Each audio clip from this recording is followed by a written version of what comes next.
Ready? Okay.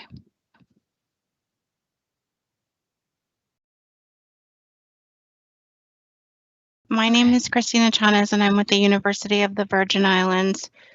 I work in the College of Science and Math, and I am a research My name is Christina Chanes, and I'm with the University of the Virgin Islands. NASA outreach I event. work in the College of We'd Science like and to Math, welcome and I am a folks from research. all My name is over Christina the Chanes, and I'm with the University of the Virgin Islands. beautiful NASA island outreach I event. work in the College of We'd Science like and to Math, welcome and I am a folks from research. My name is Christina Chanes, and I'm with the University of the Virgin Islands. The beautiful island I work in the College of Science and Math, and I am a research. My name is Christina Chanes, and I'm with the University of the Virgin Islands. The beautiful island I work in the College of Science and Math, and I am a research. My name is Christina Chanes, and I'm with the University of the Virgin Islands. The beautiful island I work in the College of Science and Math, and I am a research. My name is Christina Chanes, and I'm with the University of the Virgin Islands. The beautiful island I work in the College of Science and Math, and I am a research. My name is Christina Chanes, and I'm with the University of the Virgin Islands. The beautiful island I work in the College of Science and Math, and I am a research. My name is Christina Chanes, and I'm with the University of the Virgin.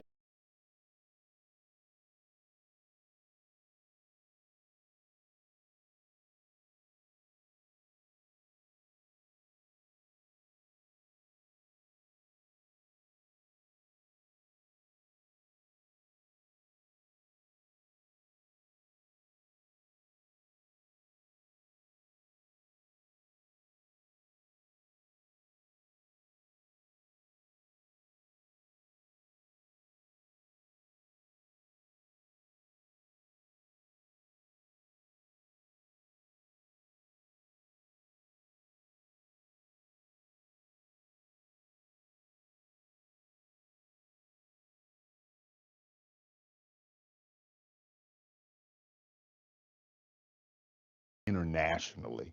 And I just want to mention a few of the places that we have connections with. There are students here from South Africa, mention a few of the places, DC International School. We have connections. We also have students in Florida, Africa, part of the few of the places, DC International School. We have connections. We also have students in Florida, Africa, part of the few of the places, DC International School. We have connections. We also have students in Florida, Africa, part of the few of the places.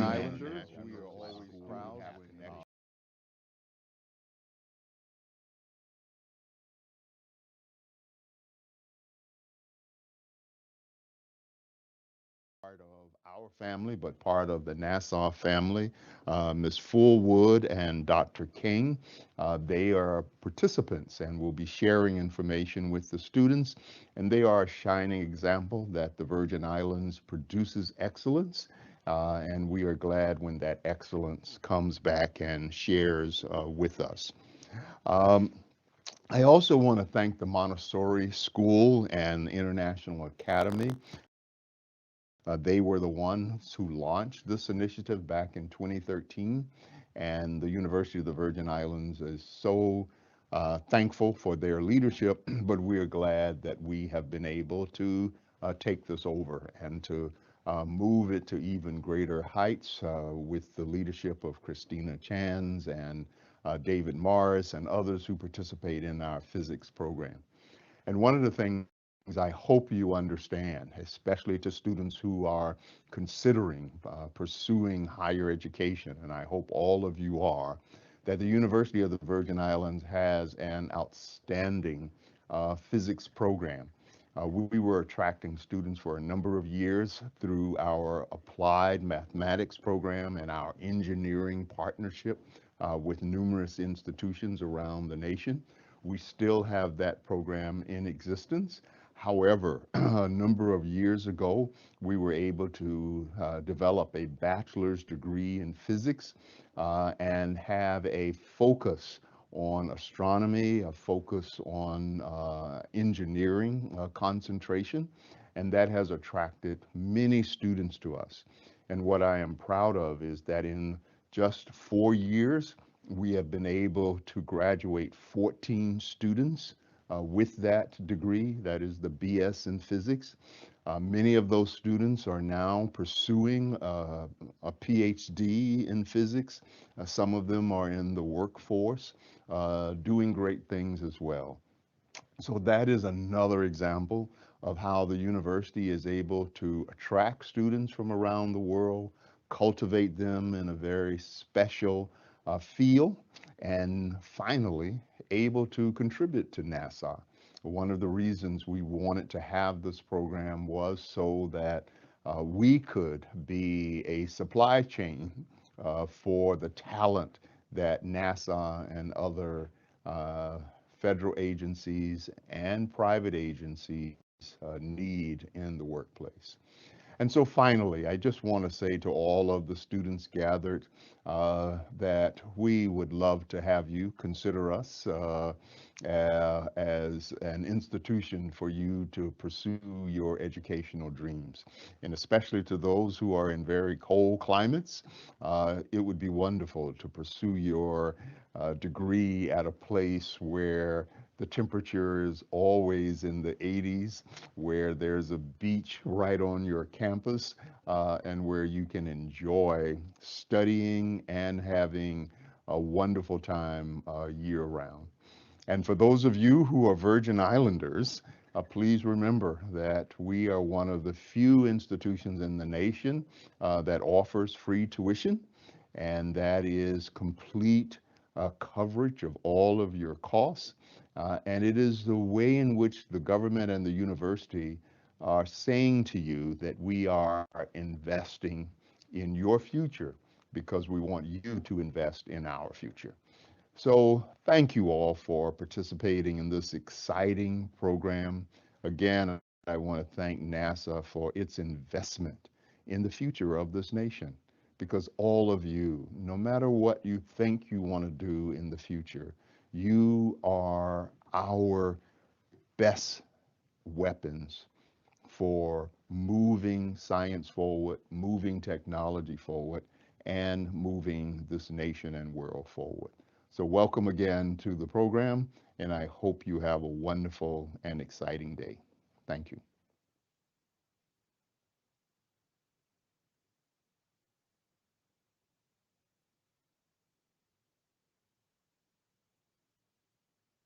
Thank you, Dr. Hall.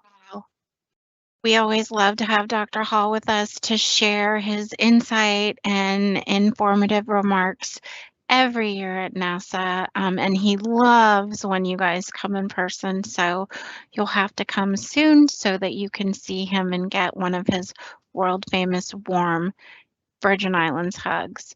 Next up, we have Lockhart K through 8, which has a very short video. For those of you who are in the Virgin Islands, you might recognize some of the things, the places, and the people.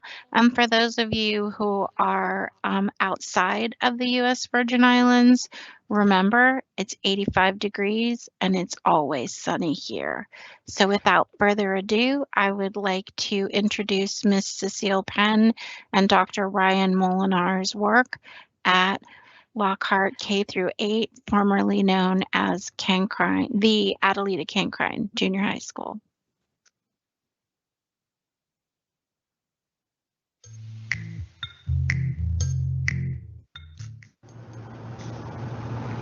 Hi, I'm Kimaisha Salif, an 8th grade student, and I'm your future astrophysicist.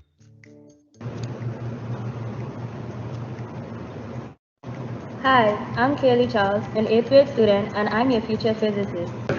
We are the UVI Water Ambassadors from Adelita Cancrine Junior High School.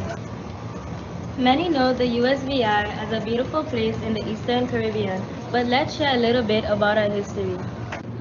The United States Virgin Islands, officially the Virgin Islands of the United States, are a group of Caribbean islands and an unincorporated and organized territory of the United States. The islands are geographically part of the Virgin Islands archipelago and are located in the Leeward Islands of the Lesser Antilles to the east of Puerto Rico and west of the British Virgin Islands. The U.S. Virgin Islands consist of the main islands of St. Croix, St. John, and St. Thomas, and 50 other surrounding minor islands and cays. The total land area of the territory is 133.73 square miles. The territory's capital is Charlotte Amalie on the island of St. Thomas, previously known as the Danish West Indies of the Kingdom of Denmark, Norway, from 1754 to 1814, and the independent Kingdom of Denmark from 1814 to 1917. They were sold to the United States by Denmark for $2,500,000 in the 1917 Treaty of the Danish West Indies, and have since been an organized, unincorporated United States territory. The U.S. Virgin Islands are organized under the 1954 Revised Organic Act of the Virgin Islands and have since held 5 constitutional conventions. You can see the islands of St. Thomas and St. John.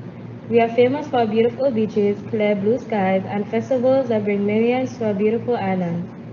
In the USVI, there's constant study and research of extreme weather and drought. Details of a dire situation in the territory when it comes to the continuous agriculture is alerting both the farming community and the U.S. drought monitors have listed the territory as severe, hence Researchers at local and federal agencies such as the VA Department of Planning, Natural Resources, and Water and Power Authority, along with the VA Territorial Emergency (MDT) Agency by TEMA, and the U.S. Drought Monitors, along with our federal partners at USDA, USGS, Environmental Protection Agency, and National Weather Service, National Oceanic and Atmospheric Agency, among others, who work day and night to research and study climate and the impact of climate change so that we can protect our community. You may not know, but many in the USVI actually collect rainwater for home use, as many do not have piped-in city water, much as they do in other areas across the world. Researchers actually study data from the USVI to study climate, and now you can't see it because we have had rain, but in January, February, and March, you can see harsh distress of vegetation, erosion, and compare these images to others taken over longer periods to determine what the impacts of droughts are in the USVI and the region. USDA and the Farm Service Agency work hard to aid farmers in the territory when severe droughts impacts the islands. Right now, we are facing drought conditions, and it appears, based on research here, the territory is heading into an earlier drought. The video of the ponds shows them filled, which is a blessing in our community, but these ponds have not been filled since 2015, and just as recent as December were nearly empty. Remember, you can do your part to address climate change, conserve water, don't waste food, plan ahead for natural disasters, and learn about science and STEM from every inch of your community, including school, when visiting and going out in your community and become an ambassador to protect our community. To our fellow future scientists watching today from all across the globe, we hope you enjoyed the presentation presented to you by the students from across the USVI and the nation as we learn more from NASA scientists about how we as students can join the ranks for NASA as we begin our journey to the USVI and other universities and study STEM to make the world a better, safer place for all of us. We are the UVI Water Ambassadors. And now, on to the NASA presentation. Thank you.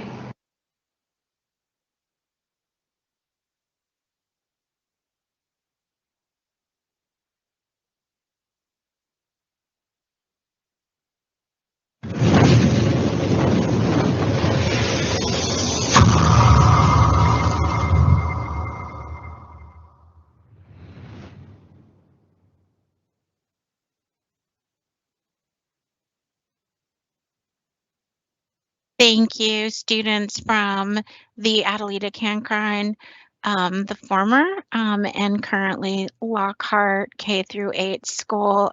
Special shout out to Ms. Lucille Penn and Dr. Molinar for their great work in scientific communication and sharing with others across the ocean all of the things related to the territory.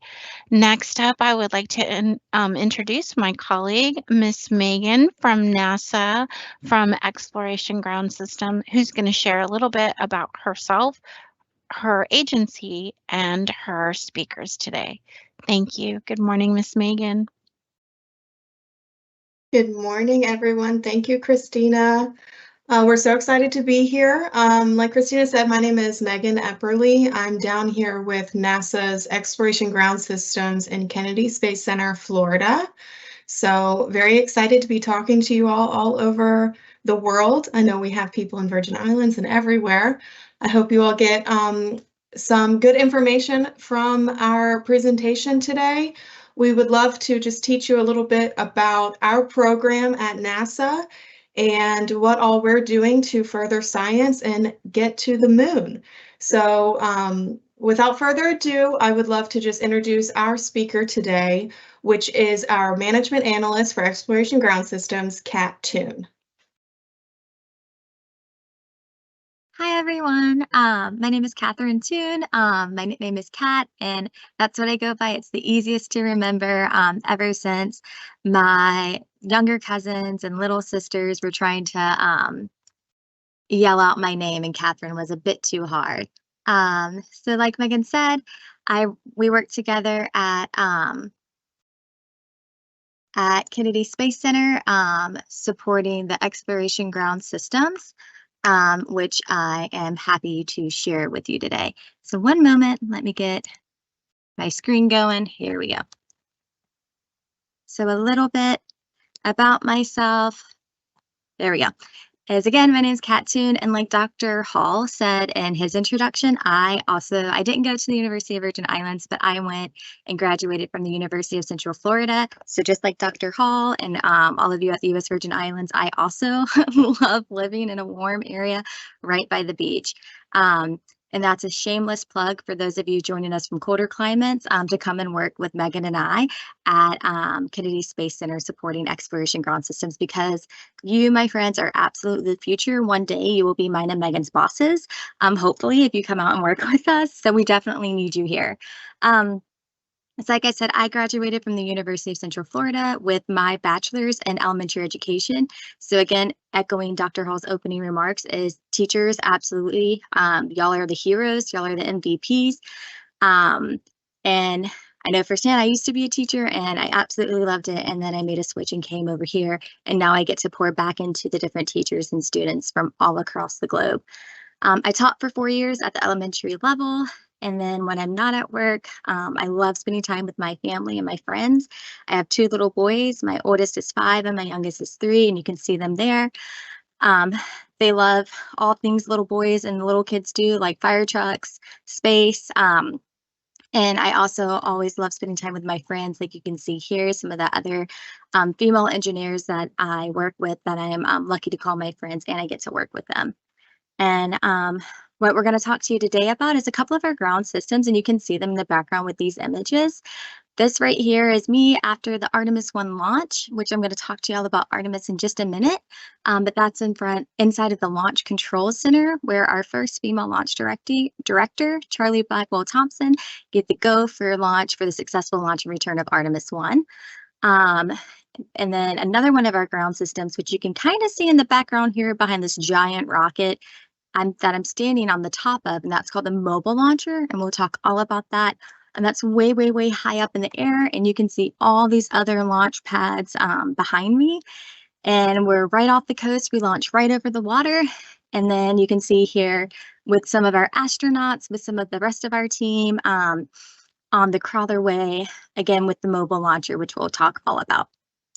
So what we do is we essentially kind of play with giant Legos, is what I like to explain it about. So if you get a Lego set, you know how it has all the different pieces, but like you have like bag 1, which has 1 million pieces, and bag 2, and the bags aren't assembled, right? And your job whenever you get and build Legos is to assemble or put together the pieces in the bag.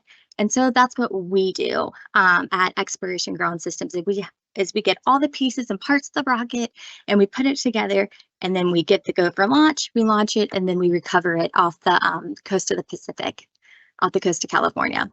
So like I talked about, like you saw in that first image, we had that giant, giant, giant rocket, and that's what we call the SLS, or the Space Launch System. And that comes to us from all over the United States. So if you want to work for NASA, but you're tired of the hot, you want to be somewhere cold, not me, but maybe you, we have space centers all over the United States, in California, and Washington, D.C., and in this case, with our SLS liftoff rocket, we have the boosters, which are these white things here, this big orange core stage, and then we have the Orion crew capsule as well. But these boosters, if you've ever played with a firework safely, right? If you've lit a firework, or you've watched your parents or some responsible adult light a firework, once you light it, it goes, right? That's kind of like our booster. So if you like playing with fireworks, we need you to come and work with us, because what we do is we take these essentially 2 giant boosters, which are kind of like fireworks, and use those to help us launch to get into space. Then we have this big orange core stage. So for my older friends that are on the call, right, we have the core stage, which is split into liquid hydrogen, and it's split into liquid hydrogen and liquid oxygen. And we have to store them at super, super cold temperatures at over 400 degrees negative Fahrenheit and over 200 degrees negative 200 degrees Fahrenheit. And then we had those combine and combust to help us lift off for a clean burn, because as you know, water is clean. So once we get the parts here delivered to Kennedy Space Center, what we have to do is we have to put them together. So we can't just put it together any old place. We have to have special buildings to put them together in. And one of them, what you see in the image in my background is, and what you can see on the screen is the Vehicle Assembly Building, the VAB, or in this little comic, Fabulous. So this is a giant building that we use to stack and integrate or put together our rockets. And in this case, for the Artemis 1 rocket, and then for the other Artemis 2, 3, and beyond rockets as well. It's a giant, giant building. It's technically one story, but that American flag that you see in the image or in the comic here, and then that you can see behind me, this blue part alone is the size of an NBA, regulation NBA basketball court. So it is giant, and it doesn't look that big when you're looking at it from far away. But that just goes to show how big this building is. And it has these doors on the side of it where we come out of the VAB, and they open kind of like garage doors, and they're so big that it takes 45 minutes to open them. So if you like working with really big buildings and really big equipment, again, I need you to come and work for us, be our bosses, help us get better. Like Dr. Hall was saying, we need y'all to be adventurers, explorers, and scientists, because you're going to be the best weapons in helping us move forward within science and technology. So we can't just carry a rocket, right? It is super, super heavy. We can't just carry it. We have to use some specialized equipment called the crawler transporter. So this is a silly little comic of calling a Moby, but this crawler transporter, again, so big. It's the size of a baseball infield. And what this does is it goes super, super, super slow, right? When we're working with rockets, we do not want to go fast. We don't want to risk them falling over, right? So we have, when we're putting the rocket together, right, like we talked about, like the Lego pieces, we can't just stack them on the floor, right? We have to put them on something called the mobile launcher. So this little guy right here is nicknamed Moby, but that shows you the base of the mobile launcher and the tower. And that kind of acts like a gas station for our rocket. We help fuel it there. My older kids, like I was talking about with the liquid hydrogen and the liquid oxygen, the LH2 and the LO2, when it's at the pad, which we'll see in a second, we pump in the liquid hydrogen and the liquid oxygen onto these umbilicals, or things that attach from the mobile launcher onto the rocket itself. So when we're going, we have this crawler going really, really slow. You could walk faster than it. If you have a little brother, little sister, little cousin that's just now crawling, they would probably crawl faster than the mobile launcher. We go pretty slow, under 1 mile an hour. Like I said, that mobile launcher helps to support it, right? Because we can't just put it on the crawler and have it go, right? We have to have something that supports it and keeps it going upright. So we go all the way after we put those Lego pieces, rocket pieces together in the vehicle assembly building, and we have it stacked on the mobile launcher. We bring in the crawler transporter. It helps us move very, very, very slow all the way out to the launch pad. So like the comic says, these two items are so heavy. We have a giant rocket with our solid rocket boosters on the side, our core stage, the vehicle stage adapter, and then where you see these googly cartoon eyes, that's where the Orion crew capsule is. So that's where astronauts will be sitting during Artemis 2 when they go further past the moon and further into deep space than any human has gone before. So once we go very slow all the way from the vehicle assembly building, the VAB, to the launch pad, it's about 4.2 miles. Then we get buckled down and ready to launch our rocket. So you can see the VAB in the background here, right? And you see this long building. That's where, in that first picture where you saw me with that ball, where I was talking about the LCC, the Launch Control Center, that's where our NASA test directors and master console operators, so people who are very good at communicating, who are very good at problem solving, and who are very good at listening, work together to monitor all aspects of the rocket to make sure it is healthy and ready, and monitor all aspects of the crew, which we'll have for Artemis 2, to make sure that they also are ready to launch into space. So once everybody gives the go for launch, you'll hear Charlie Blackwell-Thompson, our female launch director, give the countdown, the 3, 2, 1, and then we will lift off. So we lift off from Launch Pad 39B over at Kennedy Space Center. And where are we going? Where did we go? Well, we went all the way around the moon with Artemis 1. And with Artemis 2, we'll be going all the way past the moon to the dark side of the moon, but with crew. And then with Artemis 3 is when we'll land back on the moon on the South Pole with the first woman and person of color to be setting foot on the moon. And it's important for us to work and prove what it's like to live in deep space, because technically the moon's about 3 days away. And as I'm sure you know, because you are very, very intelligent students here, very smart scholars, is the next outer space platform that we have beyond the moon is Mars. And the moon is 3 days away about, Mars is 9 months away. So it's very important for us to live and work and prove that we know what we're doing and that we and our astronauts could survive and be successful and carry out scientific missions on the moon, which again, about 3 days away before we do that all the way in Mars, which is 9 months away. So once our crew goes and does their deep space operations and they come back in, our job is to recover the Orion crew capsule. So maybe you're like, Miss Toon, I don't want to be an astronaut. Totally fine. Miss Toon, I really want to be in the military. Cool. We need you in the military because we also partner with the military over at NASA to do our recovery operations. So whenever our crew is splashing back down, entering in Earth's atmosphere, going over 20,000 miles an hour, the Orion crew capsule was experiencing temperatures half of that at the sun, about 5,000 degrees Fahrenheit. Once it splashes, and then so it'll come back in, the parachutes deploy and help slow it down, and it splashes back in around 20 miles an hour into the Pacific Ocean. And our recovery crews go out and recover or pull back the Orion crew capsule. And in Artemis 2, they'll recover the astronauts and then pull in the crew capsule, but they partner with the DoD, the Department of Defense, the Navy, Lockheed Martin, all these other brilliant minds to make sure that we recover the crew and the crew capsule safely. So with that, we have a little video.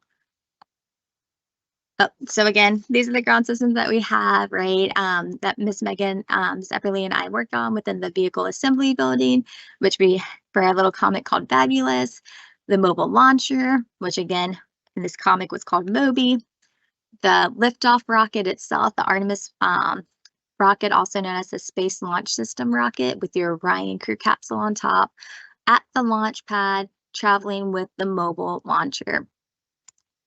So let's dive into our first video. 50 years after we last left footprints on the moon, NASA's Artemis 1 is our first bold step towards getting us back there and pushing us farther than we've ever been before. You are looking at the world's most powerful rocket and Orion spacecraft live on Launch Pad 39B. The energy here is palpable as we attempt to make history today. We're going to learn so much about the solar system from the moon and even about the Earth. Range weather. Weather is go for launch. The mission management team has been pulled. You have a go to proceed with terminal count. On behalf of all the men and women across our great nation who have worked to bring this hardware together to make this day possible, at this time I give you a go to resume count and launch Artemis 1. And that was our launch director, Charlie Blackwell-Thompson. And here you can see the mobile launcher. The arms pull off. And liftoff of Artemis 1. We rise together back to the moon and beyond. And then we launched from the launch pad, which obviously we were all very excited about. SLS now traveling 607 miles per hour. The harder the climb, the better the view. We showed the Space Coast tonight. What a beautiful view it is. The first step in returning our country to the moon and on to Mars.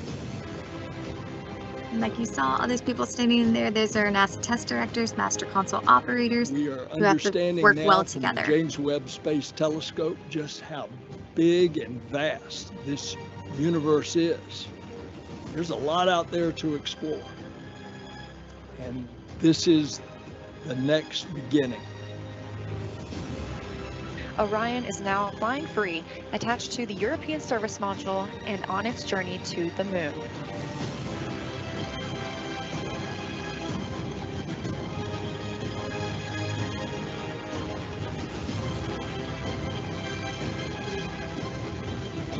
Like we talked about, we have to be able to prove ourselves on the moon before we can go to the next planet, which would be Mars.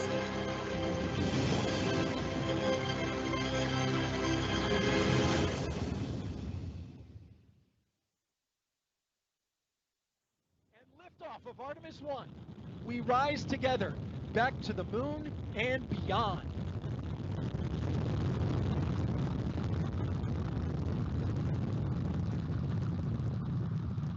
All 4 RS-25 engines on the core stage and 2 solid rocket boosters now propelling the vehicle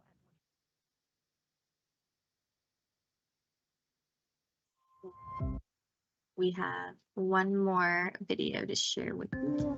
Hello, I am NASA astronaut Joseph Acaba coming to you from the Johnson Space Center in Houston, Texas. I studied and worked hard, graduating high school in California and then earning both a bachelor's and master's degrees in geology. While working as an astronaut after my last flight, I earned a master's degree in education, an area I strongly believe in. Education opens doors to so many opportunities. Much of my life has revolved around education, both as a student and a teacher. My education got me to where I am today. When I became an astronaut, it was like going right back to school. We have to learn all about our spacecraft, we learn to speak Russian, and we train in high-speed, high-risk operational environments to help us get ready for a space mission. I've flown 3 missions, one aboard the Space Shuttle Discovery, and twice on the Russian Soyuz spacecraft. Missions lasted from 2 weeks up to 6 months. Here at NASA, we continue to advance the research and technology to return humans to the moon. We are still pushing forward with plans to send the first woman and first person of color to the moon under NASA's Artemis program. No human has set foot on the moon since Apollo 17 in 1972. So the possibility of landing on the moon is incredible. On November 16, we watched Artemis 1 launch and execute the first lunar orbit in more than 50 years. This was the first integrated flight test of NASA's deep space exploration systems, the Orion spacecraft, Space Launch System rocket, and the ground systems at Kennedy Space Center in Cape Canaveral all came together for this extraordinary mission. Artemis 1 traveled a total of 1.3 million miles to the moon and back. After a 25-day mission, Orion successfully splashed down on December 11th in the Pacific Ocean. The capsule is now back at Kennedy Space Center, where it is being tested and studied. Up next will be Artemis 2, taking astronauts to the moon, and it will be here before we know it. I'm currently the chief of the astronaut office, ensuring crew safety and mission success. My hopes are to inspire the next generation of explorers and leaders, and to help elevate, build awareness, and highlight the teaching profession and its importance to our society. As you learn more about NASA and all that we do, I want you to remember that we are all crew members aboard a space station, our beautiful planet Earth. Viewing the Earth from space reminds us that we all share the same orbiting sphere as we travel around the sun together.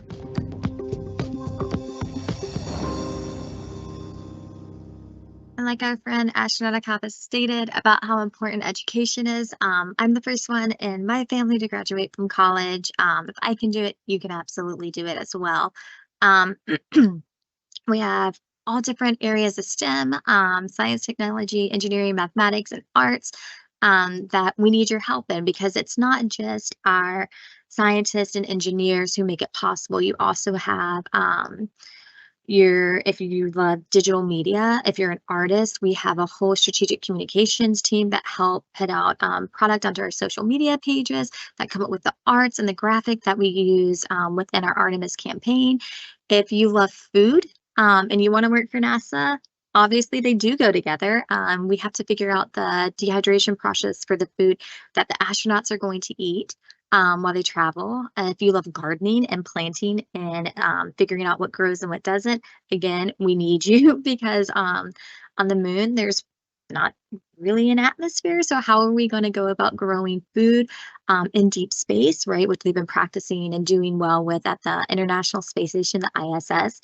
If you are hands-on, if you love beyond, building rockets, but if you love mechanics, putting things together with your hands, right? We have a whole host of technicians to where maybe if you're like, you know what, Miss Toon, I want to go to college, but that might not be in the cards for me.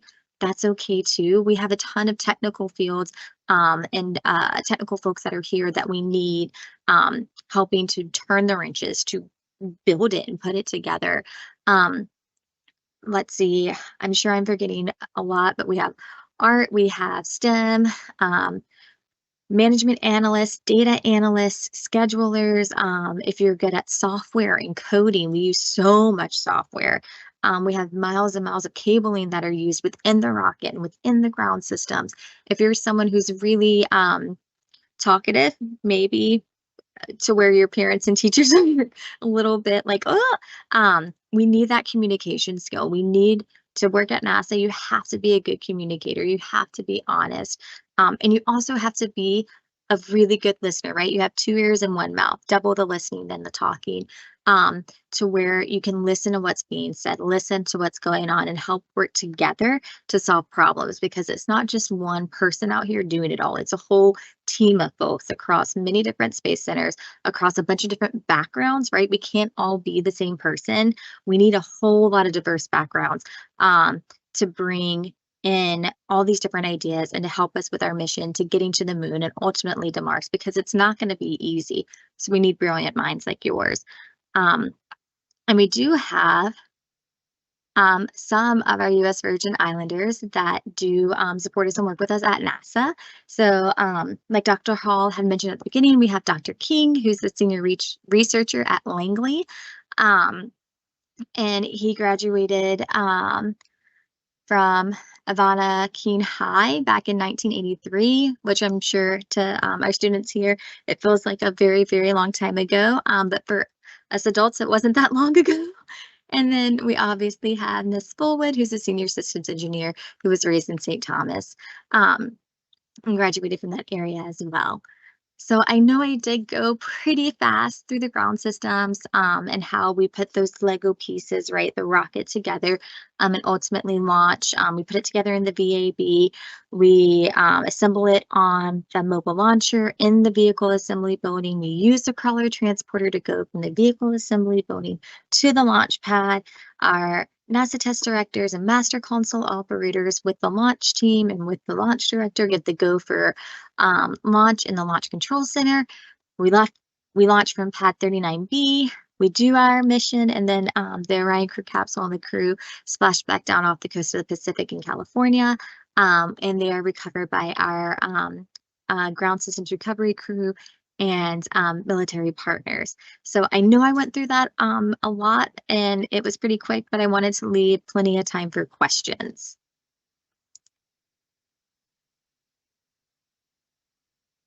So I'll stop sharing my screen now so we can take it away with any additional questions. Teachers, if you have questions, if you could type them in the Q&A and I will monitor Facebook. I do have I have a homeschool question from Puerto Rico. Former Virgin Islanders belong to St. Thomas Homeschool. Oh, so nice. One of the kids wants to know when you say that there's technical, is that vocational education, and what specific areas of vocational ed? So that was kind of that's a really good question because it was a very broad statement on my end. So as far as technical vocations, right, you can go in that context, I was thinking more of our technicians, so our welders, folks that are doing the weld lines and the joints. There's a specialized process that we do over at Michoud Assembly Facility. And that's a very technical process in regards to being a technician and a welder. We also have highly technicalized fields within our engineering, our different engineering disciplines, right? We have mechanical engineering, industrial engineering, systems integrations and engineering, all these different areas that have a very nuanced technical degree that you would get from an accredited university and probably have to take an additional courses and whatnot. Like my husband, he's a systems engineer. He had to take all these certifications and trainings and classes. I had my degree in elementary education, which wasn't a technical career as we see it out here, but I too had to do, as all your other teachers did too, had to take a lot of highly specialized classes and certifications. Perfect. Do we have any Q&As? No questions in the Q&A. Hang on, let me bounce back to Facebook. And I promise there's no bad questions. There's no dumb questions. I ask a lot of really low-level questions to our highly intelligent technical folks, and they love explaining it. So that's what we love to do. We love to answer questions. We love to inspire, like Dr. Hall said. Y'all are the best weapons moving forward. Y'all are the ones that are going to move our science forward, our technology forward, our whole nation, right? Our whole world forward. So please ask questions. There are no bad questions. Okay, so one of the schools has a question. It's parochial school, and they would like to know on the Virgin Islanders. I think I should answer this. It's Ivana Eudora Ken High School, and that is Dr. King. Dr. King actually was born and raised in St. Thomas and wanted to go off to engineering school, so he actually left after he graduated. Miss Fullwood was actually a Cancrine Junior High School student and moved away when she was finished with Cancrine. So I believe she transitioned to the States to go to high school and did her high school and college career there, and then was hired by NASA. But they are, as Dr. Hall said, they are local Virgin Islanders who are not only a part of the UVI family, but are an important and significant part of the NASA family. And I think my favorite part of Miss Fullwood and Mr. King is not only are they local, but she's a girl and she's an engineer, and like girl power. So listen up, ladies. There's an opportunity if Miss Fullwood and Mr. King can do it. As Miss Kat said, so can you. If we don't have any other questions, I'd like to defer to my colleague, Miss Meghan, to share a little bit about the communications portion of the work at NASA. So podcasters, television producers, press releases, and of course, videographers. You know, there are all types of work. So I'm hopeful that Miss Meghan can talk about that really quickly. Yeah, I'd love to share a little bit about that. So as Christina said, we have all sorts of fields, and actually Kat mentioned this as well. A big part of the NASA story is all of the people behind the scenes. So like they said, it's lots of engineers and scientists and people who are very interested in the classic STEM world, but there's all sorts of us who are behind the scenes as well that do things that don't look anything like that sort of stuff. So for my job, I am an education and outreach specialist. So I do these sorts of things. I get to talk to students about how great space is and what we can do to work together to get to the moon. But also, there are several people on my team. I work on the strategic communications team at Exploration Ground Systems. So those are a lot of big words that sound all jumbled together, but it really means that we all use our skills and our backgrounds to communicate all sorts of different things out there. So what does that mean? We have to communicate to the public, teach you all about space, about NASA, about what we're doing. So that's a level of communication out to the public. Then we have things within our program that need to be communicated. So we have all of our front office management, our program management, all these people that are very important and very busy. So what do? We listen into everything that they say, and then we put that information out in small tidbits that people can understand, so we know what's going on. So because those people don't have the time to be able to, have a meeting with everybody in the program or the public all the time because they're so busy. So it's up to us to take all of that technical information and be able to communicate it out to people so they can understand. So also within that, we have graphic designers on our team. So those people, some of my colleagues, we design things like paper products, some of the things you may have even seen before, some of the activities that are able to be done. These presentations, things you can use Photoshop, you can use media editors, all sorts of fun things to be able to use your art skills to also work at NASA, which is very exciting. So we also have things, we work very closely with our public affairs office. So what is public affairs? So those are people that talk to the media. So about NASA and the Artemis program. So those people get in contact with all sorts of news programs and entertainment programs. So documentary series come out here and shoot and ask about the Artemis program. We have people from NBC, ABC, Fox, all the different news programs that come out, and they want to know what's going on. So those people have to be able to communicate with the media to be able to say what we have going on here at NASA. So there's lots of different things you can do. I mean, even down to we have people that work in the food service industry out here at NASA, and we have people who work on facility management. So even if you're, say, think that you're not good at math or not good at science or whatever it is, or it's just not your interest, there are so many things that you can do to become a part of the NASA story. And I think that that is extremely important and extremely exciting for us. So I do want to, one thing that we didn't talk about today, which I think is very exciting, you saw the video about the Artemis program. So that is what we launched Artemis 1 in November of 2022. So now it's been a little while since then. So it's like, what's next? So I was hoping that I could ask Kat if she could explain what's next with the Artemis program. Is there going to be an Artemis 2?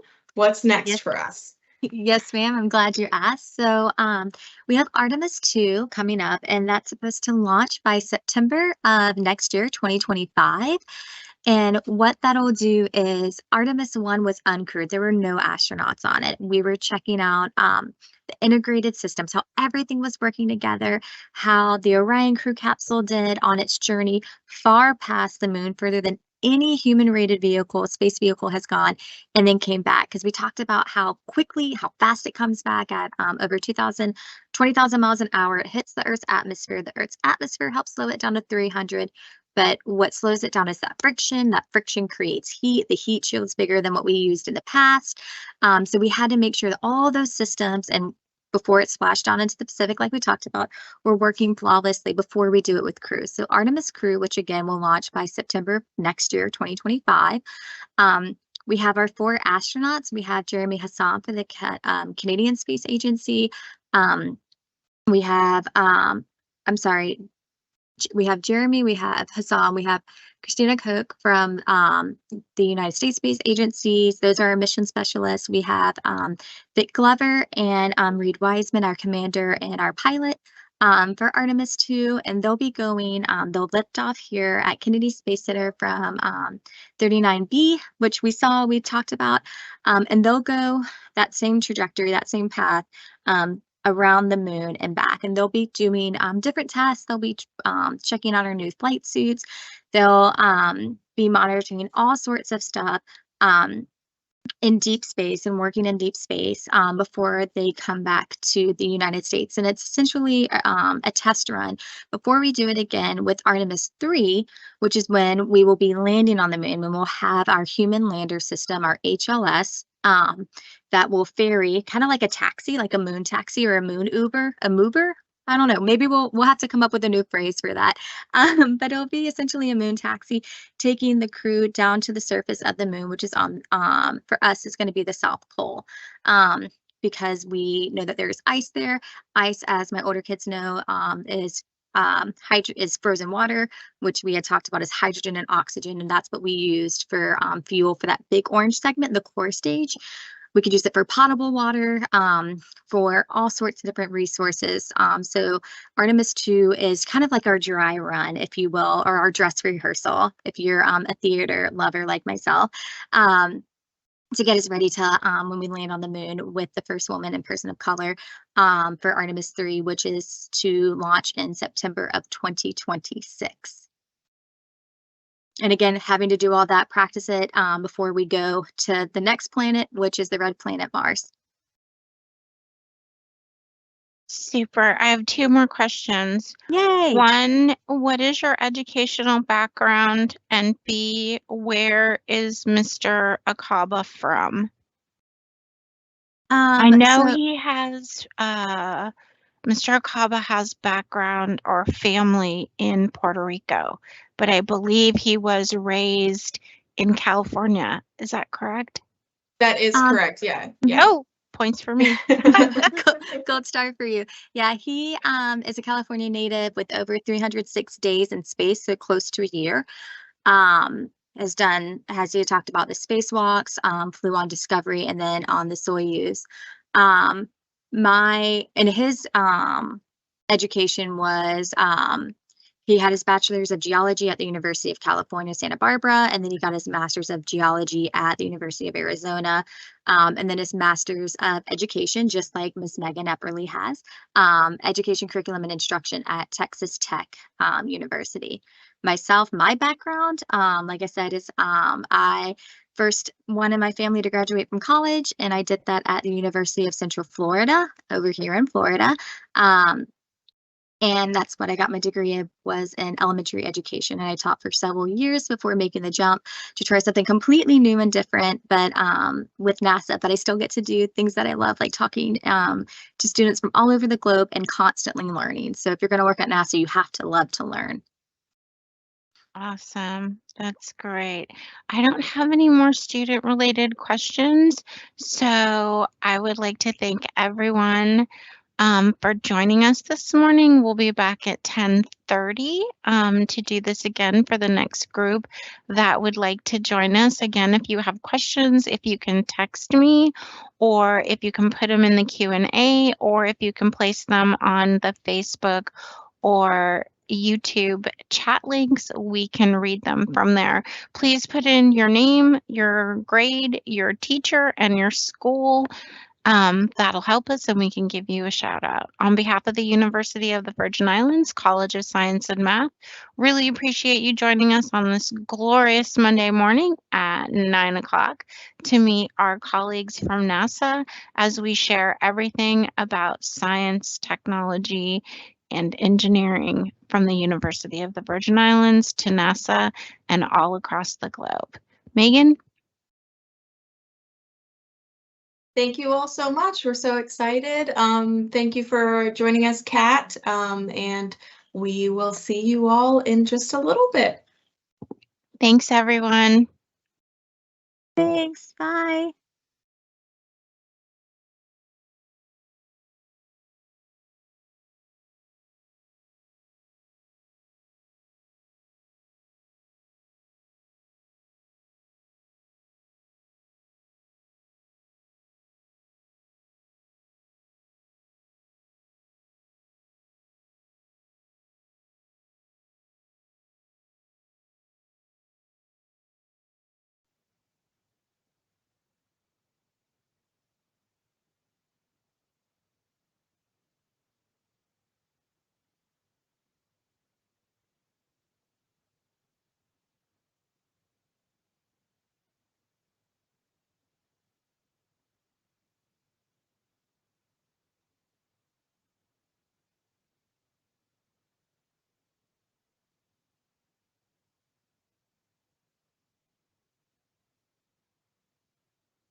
Good morning, everyone. My name is Christina Chanes. I'm with the University of the Virgin Islands, the College of Science and Math. I'm a research specialist, and I'm here today to kick off the annual NASA outreach event. Every year, UVI hosts scientists from across the country from NASA, specifically from Exploration Ground Systems at Kennedy Space Center.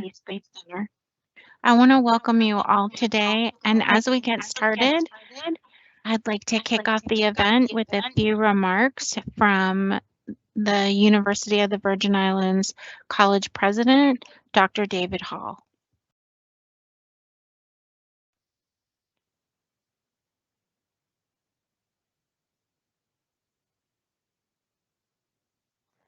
Good morning. My name is David Hall. I am the president of the University of the Virgin Islands.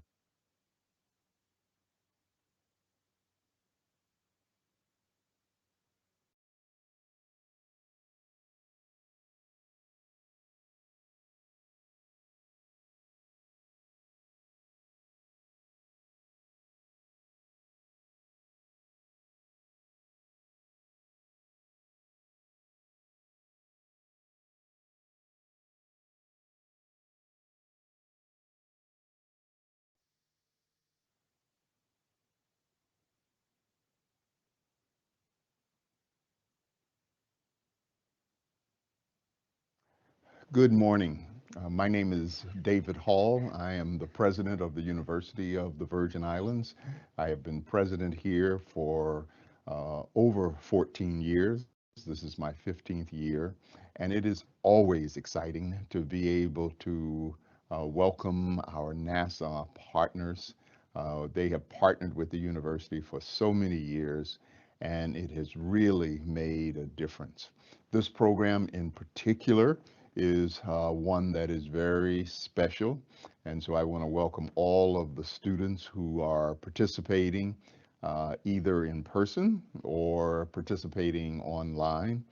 I also want to have a special shout out to our teachers who are participating in this program and are the ones who nurture the students who participate in this program.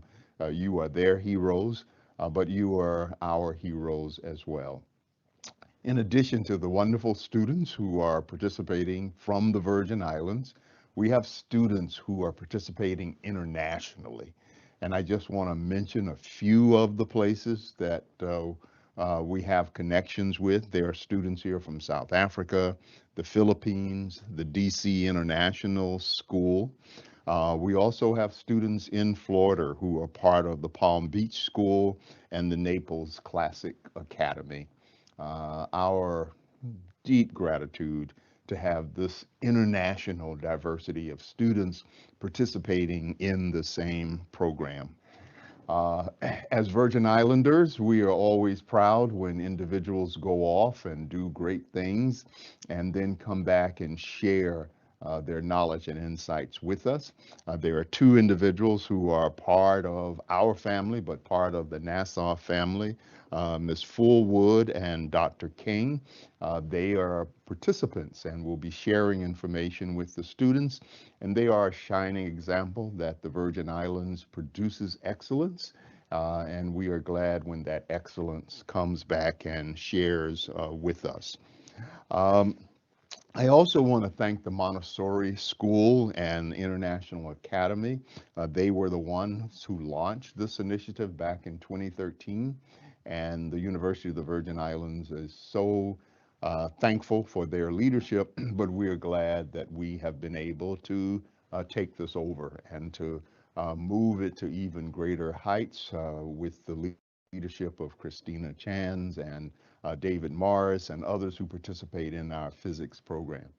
And one of the things I hope you understand, especially to students who are considering pursuing higher education, and I hope all of you are, that the University of the Virgin Islands has an outstanding physics program. We were attracting students for a number of years through our applied mathematics program and our engineering partnership with numerous institutions around the nation. We still have that program in existence. However, a number of years ago, we were able to develop a bachelor's degree in physics and have a focus on astronomy, a focus on engineering concentration, and that has attracted many students to us. And what I am proud of is that in just 4 years, we have been able to graduate 14 students with that degree, that is the BS in physics. Many of those students are now pursuing a PhD in physics. Some of them are in the workforce, doing great things as well.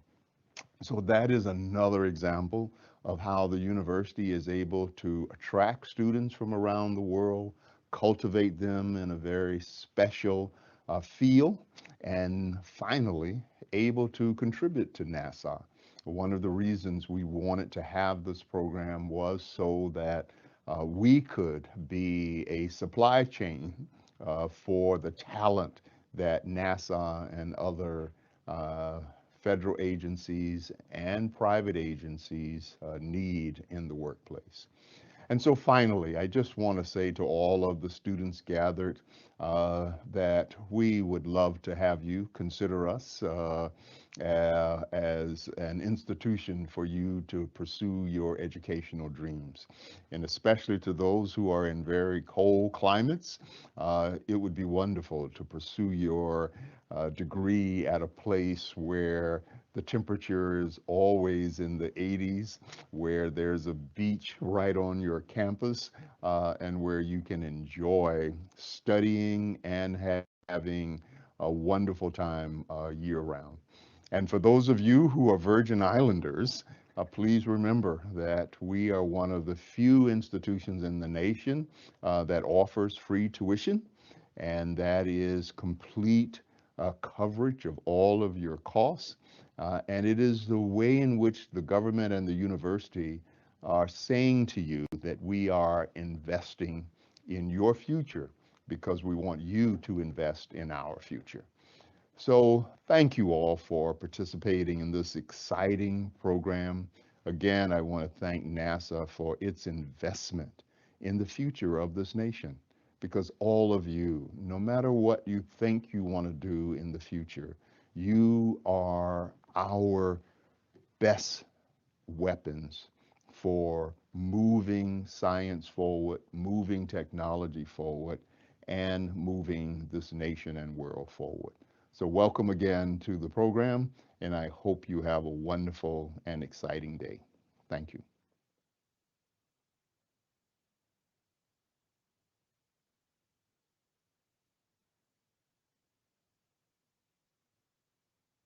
Thank you, Dr. Hall. That was wonderful to have him with us here at the annual NASA outreach event at the University of the Virgin Islands.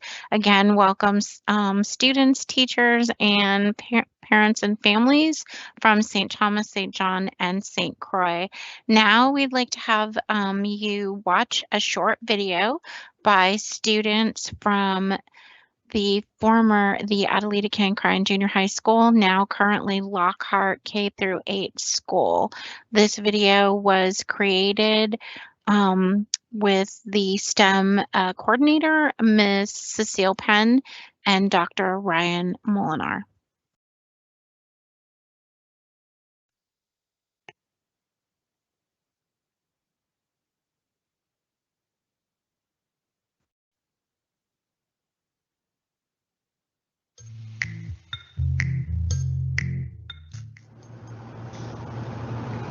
Hi, I'm Kamaisha Salif, an 8th grade student, and I'm your future astrophysicist.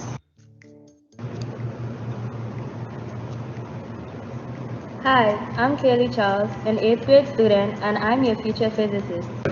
We are the UVI Water Ambassadors from Adelita Cancrine Junior High School.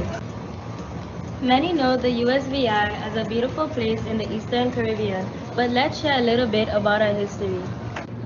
The United States Virgin Islands, officially the Virgin Islands of the United States, are a group of Caribbean islands and an unincorporated and organized territory of the United States. The islands are geographically part of the Virgin Islands, are archipelago and are located in the Leeward Islands of the Lesser Antilles to the east of Puerto Rico and west of the British Virgin Islands. The U.S. Virgin Islands consist of the main islands of St. Croix, St. John, and St. Thomas, and 50 other surrounding minor islands and cays. The total land area of the territory is 133.73 square miles. The territory's capital is Charlotte Amalie on the island of St. Thomas. Previously known as the Danish West Indies of the Kingdom of Denmark, Norway, from 1754 to 1814, and the Independent Kingdom of Denmark from 1814 to 1917. They were sold to the United States by Denmark for $2,500,000 in the 1917 Treaty of the Danish West Indies, and have since been an organized, unincorporated United States territory. The U.S. Virgin Islands are organized under the 1954 Revised Organic Act of the Virgin Islands, and have since held 5 constitutional conventions. You can see the islands of St. Thomas and St. John. We are famous for our beautiful beaches, clear blue skies, and festivals that bring millions to our beautiful islands. In the USVI, there's constant study and research of extreme weather and drought. Details of a dire situation in the territory when it comes to the continuous agriculture is alerting both the farming community and the U.S. drought monitors have listed the territory as severe, hence researchers at local and federal agencies such as the VA Department of Planning, Natural Resources, and Water and Power Authority, along with the VA Territorial Emergency (MDT) Agency by TEMA, and the U.S. drought monitors, along with our federal partners at USDA, USGS, Environmental Protection Agency, and National Weather Service, National Oceanic and Atmospheric Agency, among others, who work day and night to research and study climate and the impact of climate change so that we can protect our community. You may not know, but many in the USVI actually collect rainwater for home use, as many do not have piped-in city water, much as they do in other areas across the world.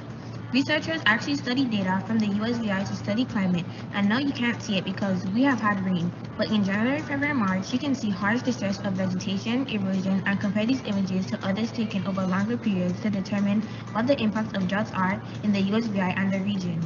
USDA and the Farm Service Agency work hard to aid farmers in the territory when severe droughts impacts the islands. Right now, we are facing drought conditions, and it appears, based on research here, the territory is heading into an earlier drought. The video of the ponds shows them filled, which is a blessing in our community, but these ponds have not been filled since 2015, and just as recent as December were nearly empty. Remember, you can do your part to address climate change, conserve water, don't waste food, plan ahead for natural disasters, and learn about science and STEM from every inch of your community, including school, when visiting and going out in your community and become an ambassador to protect our community. To our fellow future scientists watching today from all across the globe, we hope you enjoyed the presentation presented to you by the students from across the USVI and the nation as we learn more from NASA scientists about how we as students can join the ranks for NASA as we begin our journey to the USVI and other universities and study STEM to make the world a better, safer place for all of us. We are the UVI Water Ambassadors. And now, on to the NASA presentation. Thank you.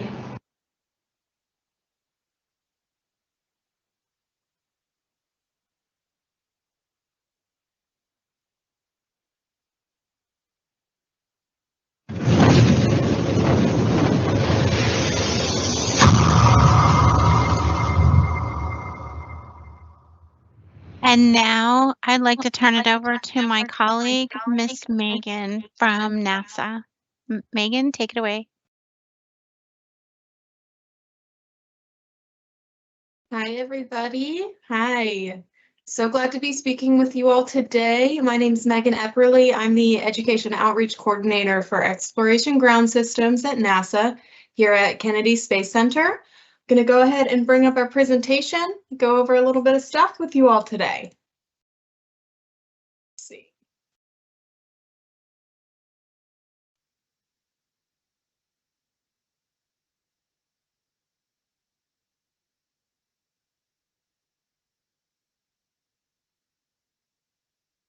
All right. So a little bit about me. Like I said, I'm Meghan Epperly, the Education Outreach Coordinator at Exploration Ground Systems. So a little bit about me. I have a bachelor's degree in Communication Studies from Radford University in Virginia, which is where I'm from. So like Dr. Hall said in the video, I moved on down to Florida to be in the warm weather, could not handle the winters anymore. Now I'm here to stay. So as I've been down here, I went to the University of Central Florida to get my master's degree in education. And with that, I came to NASA to be working in the position that I am now. I had 7 years in marketing and mostly hospitality, so very different from space.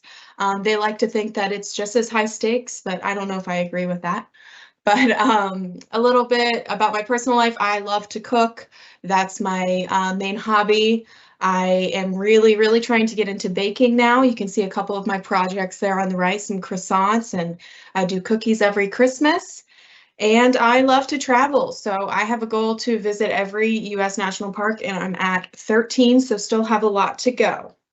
But that's enough about me. I'm sure you'll see me a little bit more in this presentation, but I'd like to pass it off to our presenter, Olivia Fuentes, and she will tell you a little bit about EGS and the Artemis campaign. Thank you, Megan. I first want to say thank you to Dr. David Hall and Christina Chance for having me here, coming and talking to you all. I'm so excited. So my name is Olivia Fuentes. I am an integration engineer for Exploration Ground Systems. I am part of the program integration and life cycle engineering area. Next, please. So let me give you a little background. I was born in Miami, Florida, to Cuban immigrants.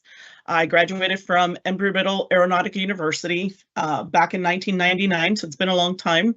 I have a bachelor's degree in aerospace engineering and a master's in technical management that I also acquired from Embry-Riddle. I started my career, I've had more than 20 years working as a contractor for NASA, and I have been very blessed to be part of NASA for the last 3.5 years. I've worked as a ground integration systems engineer at the vehicle assembly building. And so right now, like I said, I'm working the program integration and life cycles, and that gives us the opportunity to look at the budget, the schedules, and performance of the program. My husband Gilberto and I have 3 girls, so my life is never boring. I have a 19, a 17-year-old, and a 6-year-old. So I'm very happy to be here. Next, Megan. So let me tell you a little bit about what Exploration Ground System does. So we build the rocket inside the vehicle assembly building, which I'm going to be telling you a little bit more about, but that's the picture that you see on the left. And then we take this vehicle all the way to the pad where we launch it into space. And then once the spacecraft comes back into Earth, we actually recover it off the Pacific coast off of California. And we recover it there, we put it on a truck, and we bring it all the way back to Kennedy Space Center so that we can refurbish it. Next. So I am going to need all of you to help lift off, reach the moon. Are we ready? Next. Hi, I'm Liftoff, the rocket. If I'm going to make it all the way to the moon, I'm going to need your help and the help of all my friends. So let me tell you a little bit about what you're seeing. This is Liftoff, the rocket. Well, this is made up of 2 solid rocket boosters, which are the white ones you see at the bottom. And the core stage is the orange one that you see laying on top of the white rockets. On the left, you see the Orion spacecraft and the other portion of the Space Launch System, which is the orange part. And then at the very, very top above the eyes, that is the Launch Abort System. In case of an emergency, we can return our astronauts back to the surface of Earth safely. Next. So I'm fabulous. I will put Liftoff together, stacking all of his parts where they need to go, like Legos. So I worked at this amazing vehicle assembly building that you see there on the left with the American flag. It is an enormous building that allows us to stack each section of the rocket. And each segment or piece, like you would think of the Legos, comes into the building where two big cranes picks up the rocket and actually starts putting it together like Legos. The two cranes pick up the different segments and they bring it all the way to the very top of the building where it goes over and they start stacking and assembling that rocket. And then once we finish building it, we actually have to roll it all the way out to the pad. Next. So when Fabulous is finished building liftoff, I will take him to the launch pad with the help of my friend Moby. And Moby is the one that takes the mobile launch system, which you see on the left. Hi friends, I'm Moby.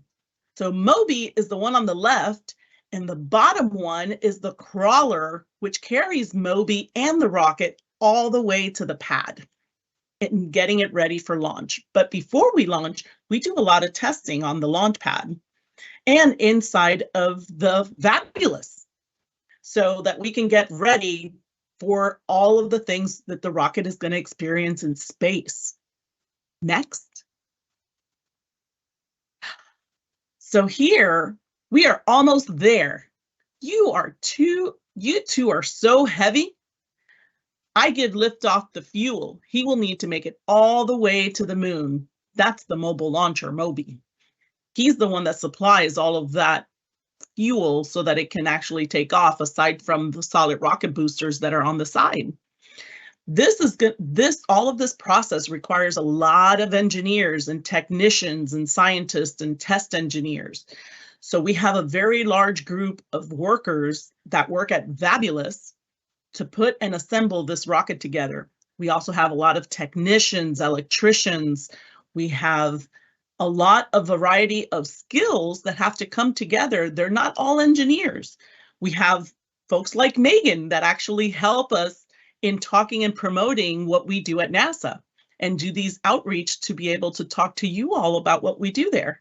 So we have everyone from plumbers and electricians and technicians that actually help us put together the rocket, as well as all of the engineers that help us design it, write the requirements on how and what do we want in order for it to come together.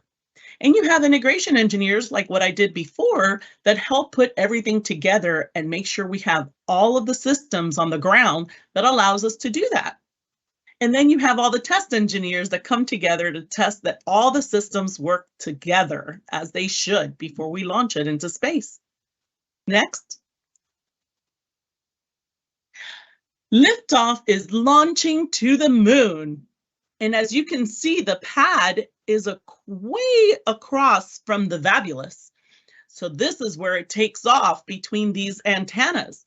And those are to keep lightning from affecting the rocket while it's sitting on the pad. And as you can see where that white smoke is coming out of, it's really not smoke. That is all of the water that we pump underneath the rocket right before it takes off. And so what you're seeing is steam coming up from the bottom of the rocket as the rocket is taking off so that we can actually protect the pad from all of the flames and the thrust coming out of the rocket that's going to take it all the way to the moon. Next. We made it to the moon. The Earth is so far away. If the astronauts I brought with me are going to make it all the way back to Earth safe, we need O-chute to take them home.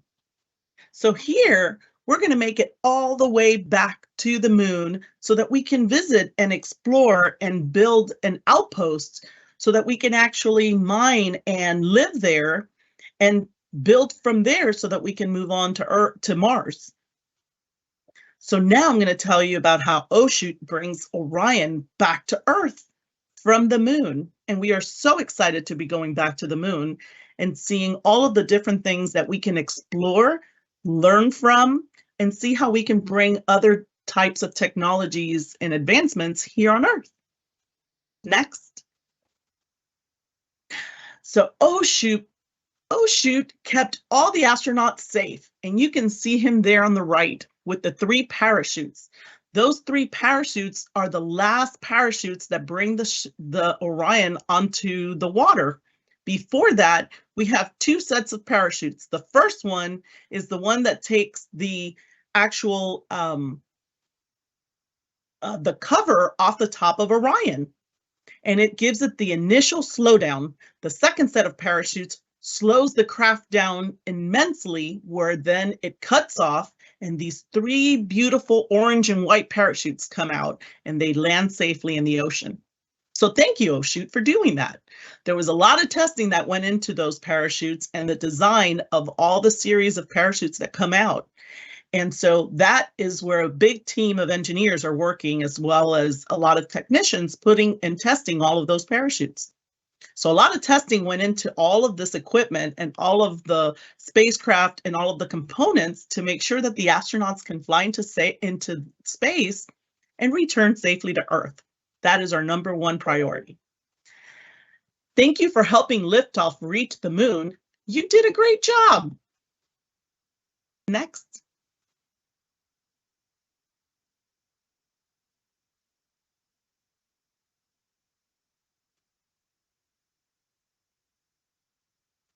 Okay, so now we are going to show you a video.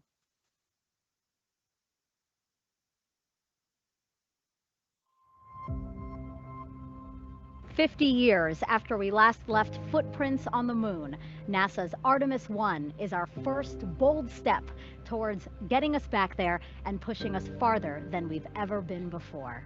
You are looking at the world's most powerful rocket and Orion spacecraft live on Launch Pad 39B. The energy here is palpable as we attempt to make history today. We're going to learn so much about the solar system from the moon and even about the Earth. Range weather. Weather is go for launch. The mission management team has been pulled. You have a go to proceed with terminal count. On behalf of all the men and women across our great nation who have worked to bring this hardware together to make this day possible, at this time I give you a go to resume count and launch Artemis 1. 4-stage engine start. 3, 2, 1. Boosters in ignition. And liftoff of Artemis 1. We rise together back to the moon and beyond.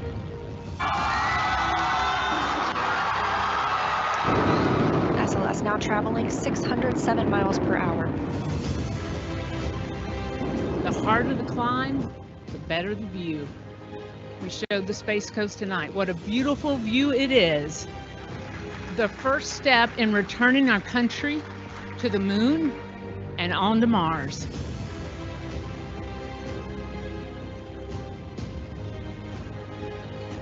We are understanding now from the James Webb Space Telescope just how big and vast this universe is. There's a lot out there to explore. And this is the next beginning. Orion is now flying free, attached to the European Service Module and on its journey to the moon.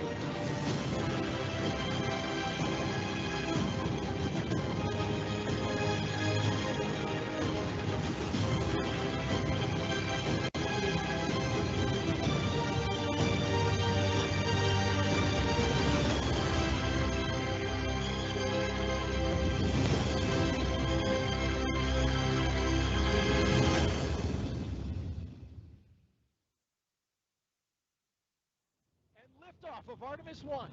We rise together back to the moon and beyond.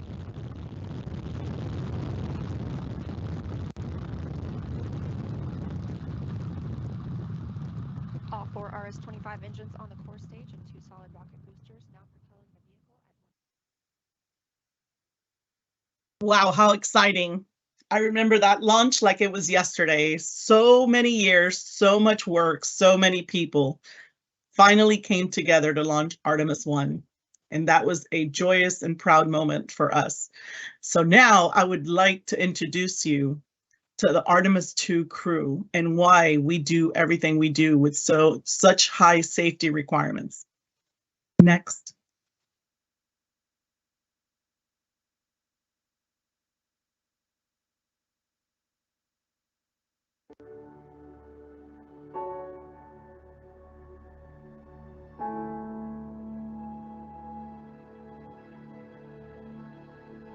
When I was young, I had a poster of the Earthrise picture, the famous picture that was taken on Apollo 8. And the fact that it was a human behind the lens that made that picture so profound and changed how we all thought of our own home was so amazing to me. The moon is not just a symbol of thinking about our place in the universe. It's not just a symbol of exploration. It's actually a beacon for science. It's a beacon for understanding where we came from.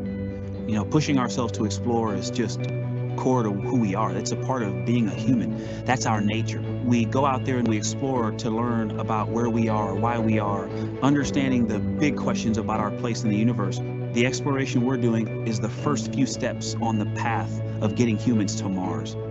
The Artemis campaign of missions have set such an ambitious goal for humanity that it's inspiring contributions from around the globe. Not just one nation is inspired and moved by this, but nations from around the globe are coming together.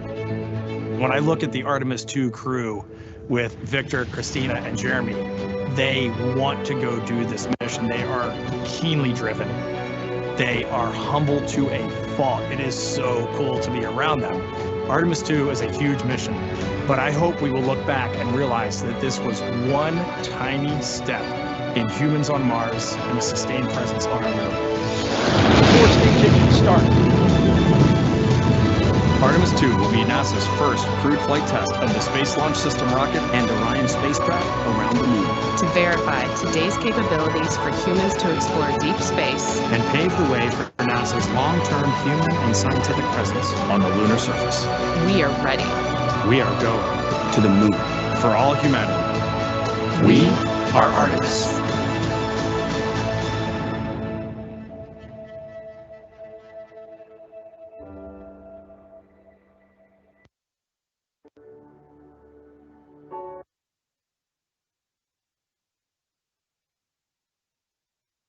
So as you can see here, Reed Wiseman is the commander of the rocket, and he is going to be the one in the middle. Victor Glover is the one in the back. He's our pilot. Christina Koch is on the left. She's our mission specialist, and Jeremiah Henson is the one on the right of this picture. Christina has spent more time in space than all the other three combined, so there is a lot of experienced astronauts going into space, and I'm so excited and proud to see them as being our first crew going into space.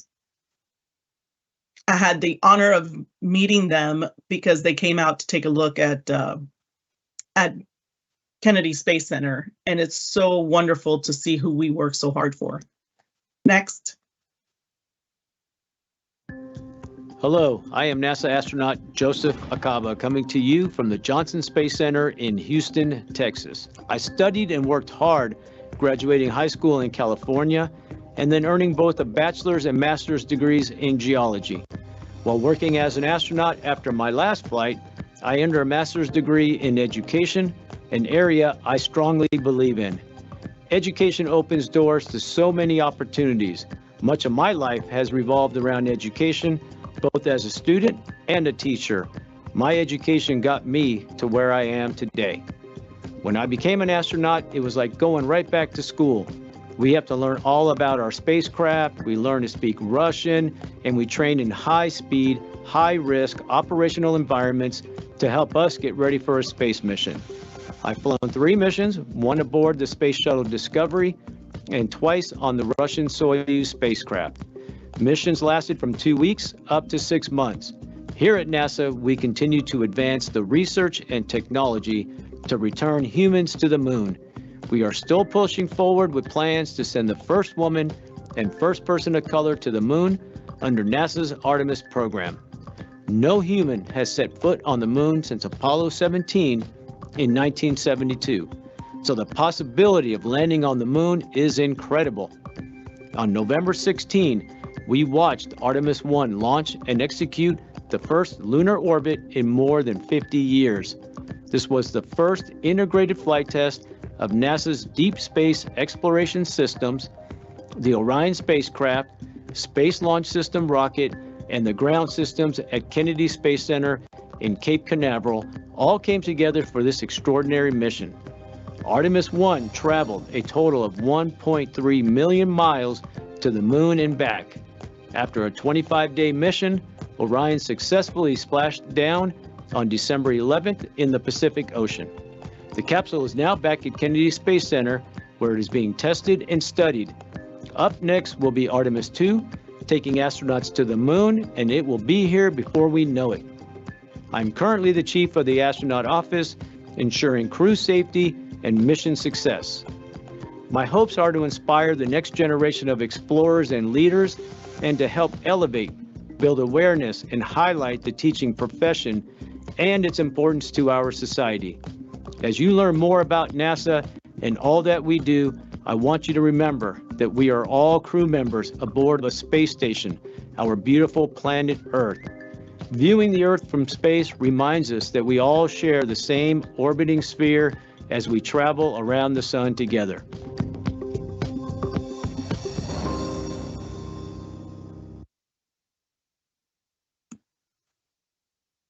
How amazing the trip that Artemis 1 made around the moon, and so excited to be launching Artemis 2 back to the moon with a crew in it. And so here I wanted to highlight some of the incredible Virgin Islanders that are at NASA. And so I wanted to just give them a shout out and to let you know that NASA is a diverse team of professionals that come together to do amazing things from all walks of life, from all parts of the earth. We have a large team across the US in all the different centers that have come together to make Artemis possible.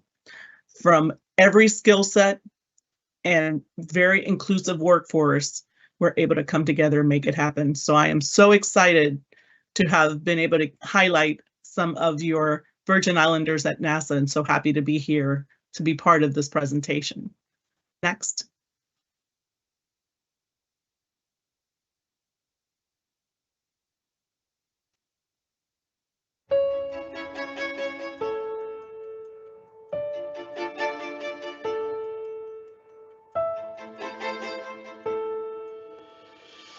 We need you, all of you, to go for everyone.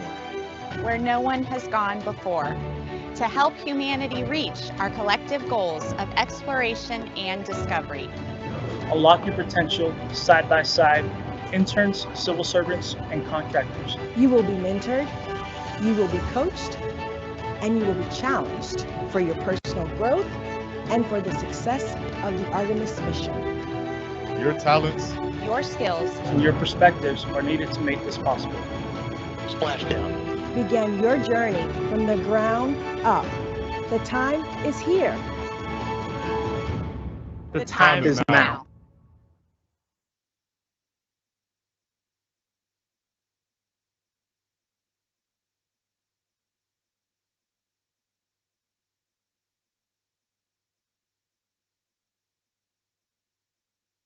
So thank you so much. I want you to know that you can reach for the stars, and no matter where you come from, what you do, how young you are, it is always wonderful to dream about space and reach for the stars.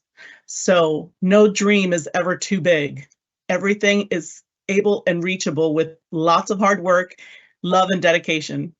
So with that, I leave you back to Meghan. Thank you so much for letting me be part of this and for having come and expressed a little bit of what we do at NASA. Have a great day. Any questions? Yeah, thank you, Olivia. Yeah, I want to just thank you, Olivia, for sharing what you do with us at EGS and NASA. It's so interesting to hear everybody's different backgrounds and different job responsibilities and all the diverse things that you can do at NASA. So we do have a few minutes left of our presentation here. So I did see that there was a couple questions that came through, and Christina, if you want to lead those, and Olivia or myself can try and answer those as they come in. Sure. We have one question from a UVI student. Thank you, Ms. Fuentes. That was a great presentation. I loved all of it. It's always such a joy to have you with us. So we have a UVI student who wants to know What are you looking for as you explore space? Well, when we're exploring space, we're looking for different materials that could help us here advance our technologies in medicine, in a variety of different things that can help us do things to improve humanity here on Earth. Awesome. So this same student has another question with regard to what programs and disciplines does UVI offer to prepare a future with NASA? I'll take that one, if that's okay with you. Yes, First of please. all, the University of the Virgin Islands and NASA have worked together on a physics program. As Dr. Hall said in the beginning of his introductory comments, the university now has a physics degree with a concentration in astronomy, a physics degree with a concentration in pre-engineering, but we also have chemistry, biology, computer science, we have pre-engineering, marine science, and let us not forget the School of Agriculture. We have to grow food in space, and so agriculture and science backgrounds specifically are helpful in that, as has been discussed. And UVI has a wide range of degree programs that provide students with challenging course curriculum that's interesting, hands-on, exciting, and involves really great researchers at the university where students can take part in that. And if that's not enough, if you get involved with the physics program or any of the applied math programs at the University of the Virgin Islands, you can also take part in the annual NASA internship. UVI has had about 50 youth, I think it's closer to 60, but I'm going to go with 50 because that's safe, interns at Goddard, at Kennedy, at Johnson, at Langley, all of these centers, along with JPL in California. So if you want to get to NASA, the fastest way to do that is to get involved with the University of the Virgin Islands, take part in our exciting and fun high school pre-engineering summer program. We'll be talking about that on Wednesday with our team at 3:30 and our NASA researchers and scientists who will be available to answer questions. But UVI is a university for all things and a pathway directly from any local high school or any national or international school directly to NASA and the many centers across the United States. So, any other questions? Let me see if I got any on chat. Hang on. So, Meghan? Christina, to add to what you said, for the agriculture, like you said, we're going to need that in space. And Johnson Space Center is actually where they're doing advanced studies on agriculture so that we have different ways of growing vegetables in space with minimal soil, with different lighting and gases and so many different things, because we're going to be limited on what kind of soil we have up there. And so they're doing all of those advancements at Johnson Space Center in conjunction with a lot of universities. So a lot of the degrees that your university offers that can directly be used at many of the centers, like you said here, and it's going to be applied in space on the moon as we're building. You know, we're going to need everything from the folks that are mining to geologists, but also to the physics and to agriculture so that we can actually live on the surface of the moon. That is exciting. And just for those of you who don't know, and I don't know if this is 100% accurate, but since you have that background, I do want to ask, because I saw this at Kennedy. They actually grow food in space upside down, right? It's kind of like hydroponics or Right. but it's upside down. I found that to be incredibly interesting because UVI has a aqua and hydroponics program, but we obviously grow in terraces, you know, it's all organized quite neat, but it's standard. It's not upside down. And so I found that to be very interesting. And a lot of that has to do with gravity, right? So we don't have the gravity in space, so it's able to do that. Where here, just our plants tend to grow towards the sun, and up. And it's interesting because, like Meghan, she's visited a lot of different national parks, and I have too, by the way, Meghan. That's one of my goals, is to visit all the national parks in the U.S. I've lost count of how many I've visited, but one of the things that I have found is that when we go visit the areas that are mountainous, some of the trees will take interesting shapes because they're all trying to go up towards the sun, towards the light. And so sometimes they might grow in different areas, maybe off a cliff or something, and then they turn and go up towards the sun. So I always found it interesting how, no matter where they're growing out of, they always turn upwards. So isn't that interesting? I found the display of agriculture to be the most interesting, just because I guess the movie The Martian got me thinking about, what would you do? And to the point earlier in the presentation, where would you get the soil?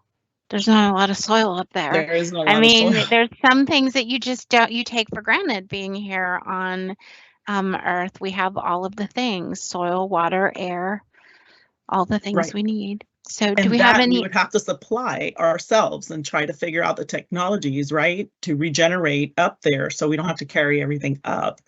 So it's going to be, we're going to have to think out of the box, to think of a lot of closed loop systems where once it's there, it's regenerating and providing what we need in those environments. Do they give you both or your teams training on what is actually going on? Or Meghan, is this part of where you're listening to meetings and garnering and gleaning some of this information? Because it's really interesting, little tidbits. Yes, it is very interesting, and there's just so many different programs across NASA that are taking care of all of these different things. So at Exploration Ground Systems, we don't have a lot of the information on what they're doing specifically, say on the ISS, which is where they're doing lots of these experiments to start. Mm-hmm. But we're very much like you all, where it's there are so many things going on at NASA all the time that we listen to town halls, we jump on and make connections with people in other programs, because although we work on separate things in space exploration, all of it comes together when it comes to things like us living on other planetary systems. So, those little things that they're doing big things on the ISS will then be interpreted to what we do on the surface of the moon. So all of that are things that we're learning along the way as well. And, we know anything working at NASA is that there's just endless information and cool people that you can meet along the way. Exactly. And Christina, I had the opportunity of working at Johnson Space Center. So I worked there for over 15 years. So I worked on Shuttle, in International Space Station, and then Orion. And so I've had the experience of working on a lot of these different cool projects, like long-term space programs. Wiley Laboratories out of Johnson Space Center has a centrifuge at the medical branch in Galveston where they have test subjects. And I was part of the team that built that centrifuge out there. And so they spin their test subjects. Half the subjects are spun on the centrifuge and half are not, to see how it affects muscle mass and their physiological state, like the blood flow. And because in long-term space flight, you're going to be out there for a long time, and they want to know, how does that affect your muscles, your blood, the flow of blood? Because right now we haven't had, even though we've had astronauts in the station for over a year, in some cases, or up to a year, they're going to have to be in this, about 3 years. So it's a long time to be in space, 3.5 years. So there's a lot of studies going on in a lot of centers to come together and integrate to see how we can live in space long term. Right. And just to quickly jump on that point, UVI also offers diving classes, which I found to be very interesting that NASA astronauts actually have to learn to dive because of the weightlessness and gravity, which to me, the University of the Virgin Islands is just a trifecta because we have the education, the research, the ocean, we have all of the things. And then, of course, we have you. So just really grateful to have you with us. As we close out this morning, I really want to thank all of our superheroes. Real heroes don't wear capes, they're teachers, and they are in the classroom every single day doing the hard work that a lot of us would love to do, but chose different fields. So to those heroes in our community, across the nation and across the globe, educators, we love you, we appreciate you, and we thank you for the glorious work that you do in looking out for our future and our children and the next generation, which is the Artemis generation. Megan, any final comments before we close out? That's all from us here. I definitely appreciate everyone's time, and I hope you learned a little bit about our journey to the moon. We're so excited. You know, as our presentation this morning, we hope that some of you all that we're talking to today will be our bosses one day. So chase your dreams, and we'll be there to watch you along the way. And remember, if two Virgin Islanders, actually there's three, one of our teachers' children, who's now a young adult, works at NASA, and we just had a physics graduate go to NASA as a contractor. But just remember, Virgin Islanders are a very large family across the United States and the globe, but Virgin Islanders are also a part of the NASA family. So join us as we get ready for our next adventure. Thank you for joining us today. And for those of you who missed, we'll be back at 1 o'clock. And Christina, just to mention that they can be contractors to support the NASA program. So there's a lot of opportunities and a lot of internships, not just at NASA, but at their contractors, so that they can still get that hands-on experience. That's right. And for those of you who have older brothers and sisters, remember on Wednesday, we're going to be talking at 3:30 with the same group about internships, teacher resources, and the UVI NASA Pre-Engineering Summer Program. So join us. Thanks, everyone. Bye-bye. Bye. Thank you. Enjoy your day.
Good afternoon, everyone. My name is Christina Chanes. I'm with the University of the Virgin Islands College of Science and Math, and I'd like to welcome you to the annual NASA Outreach event. UVI hosts this event every year, and we're very excited to have our esteemed NASA colleagues here with us today. I'd like to take a moment to introduce the university president, Dr. David Hall, who will offer opening remarks.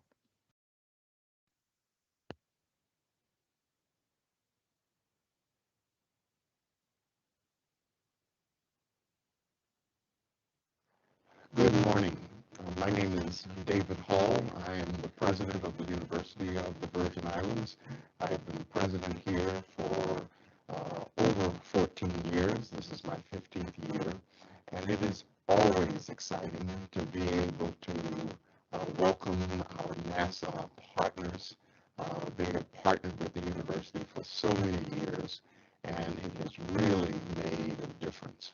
This program in particular is one that is very special, and so I want to welcome all of the students who are participating either in person or participating online.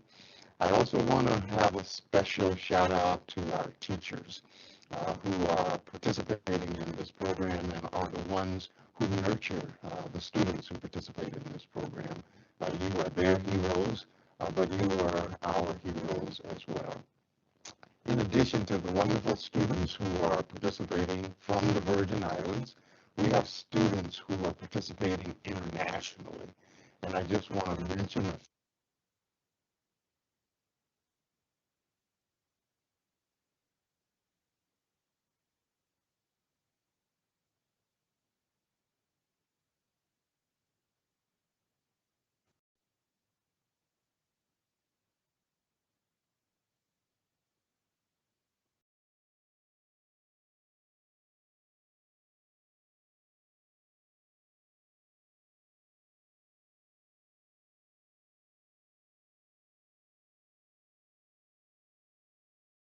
Technical difficulties beyond our control.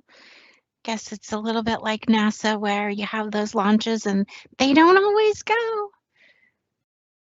I went to Artemis and it didn't launch. Man, you guys get up early in the morning for that.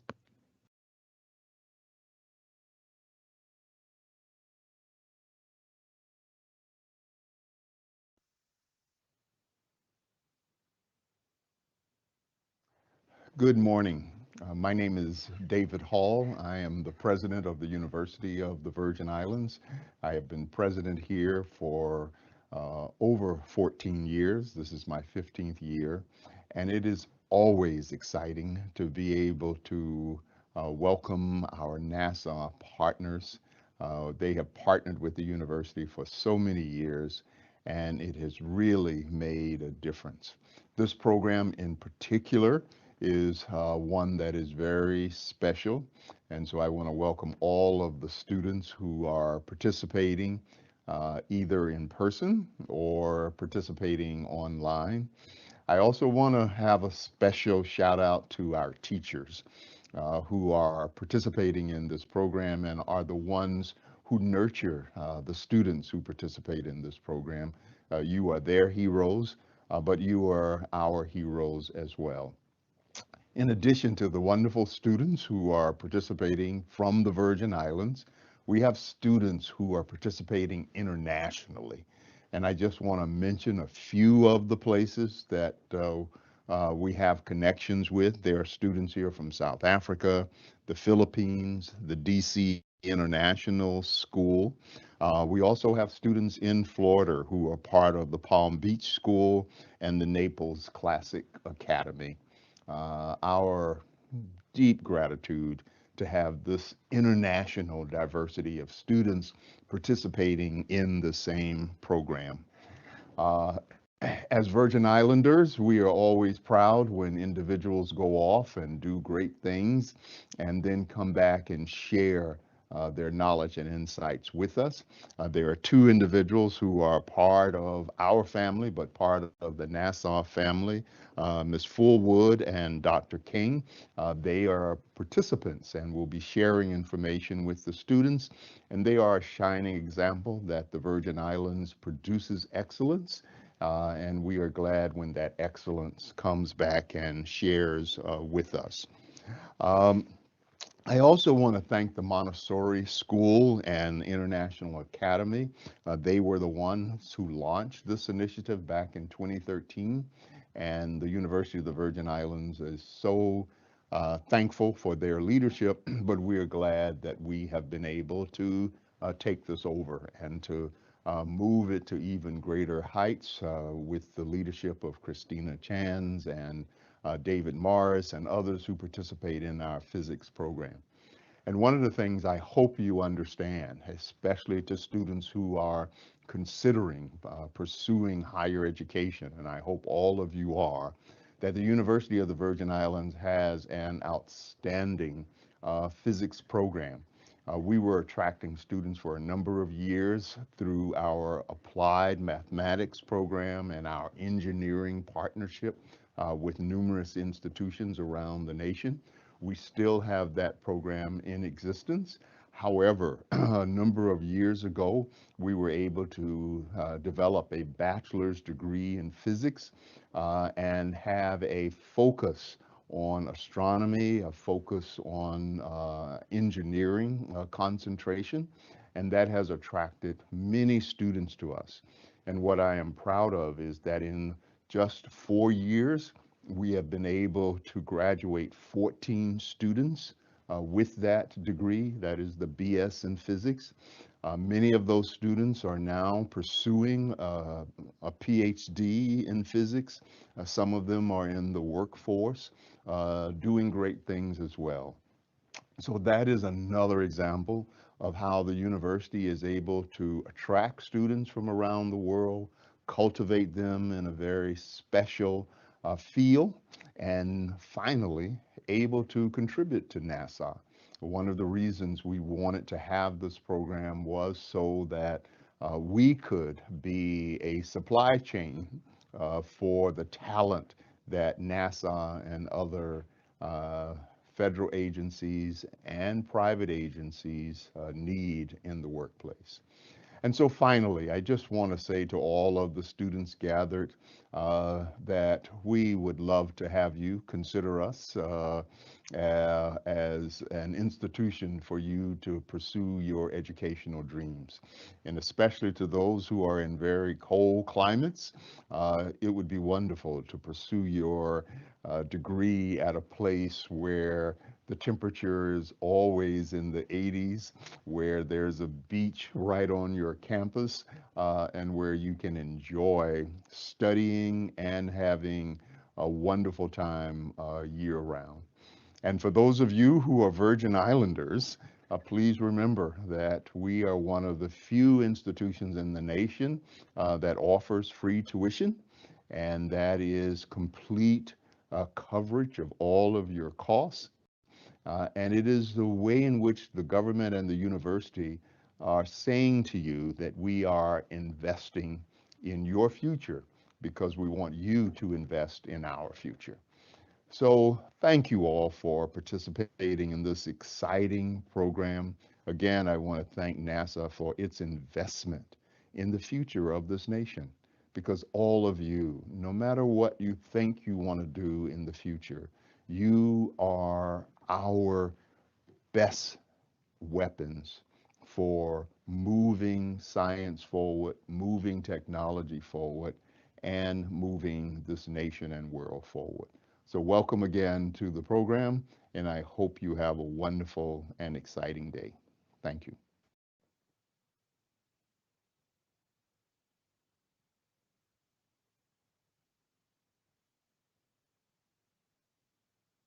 Thank you, Dr. Hall. And now we have a quick video from students at the Adelita Concrine Junior High School, which was created last year under the direction of the STEM coordinator, Miss Cecile Penn. who is a science teacher, and Dr. Molinar. And this is being presented by Lockhart Elementary K through 8.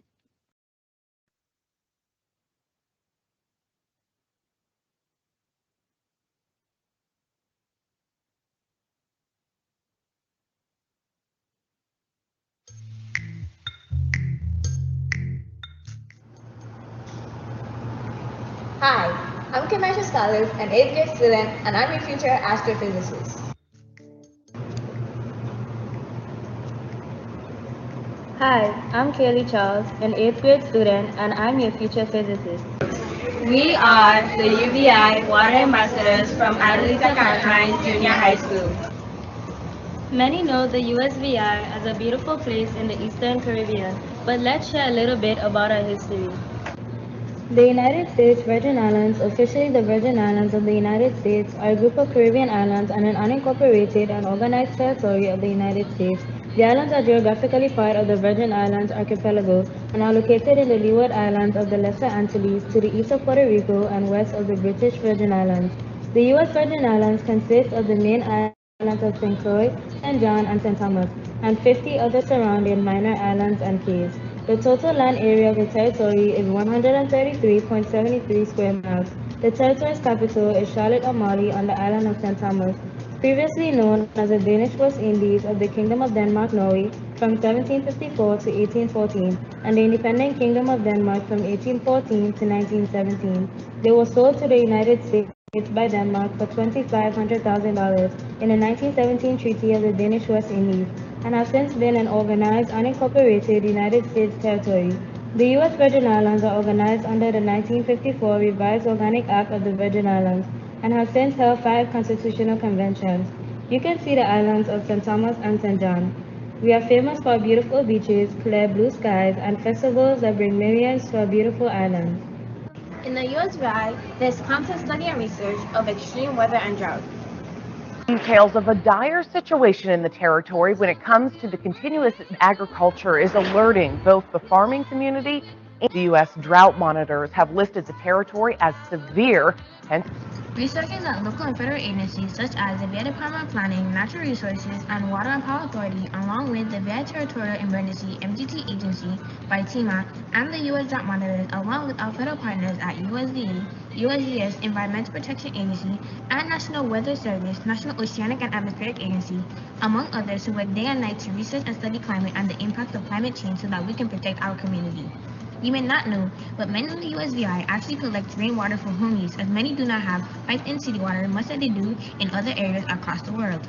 Researchers actually study data from the USVI to study climate, and now you can't see it because we have had rain, but in January, February, March, you can see harsh distress of vegetation, erosion, and compare these images to others taken over longer periods to determine what the impacts of droughts are in the USVI and the region. USDA and the Farm Service Agency work hard to aid farmers in the territory when severe droughts impacts the islands. Right now, we are facing drought conditions, and it appears, based on research here, the territory is heading into an earlier drought.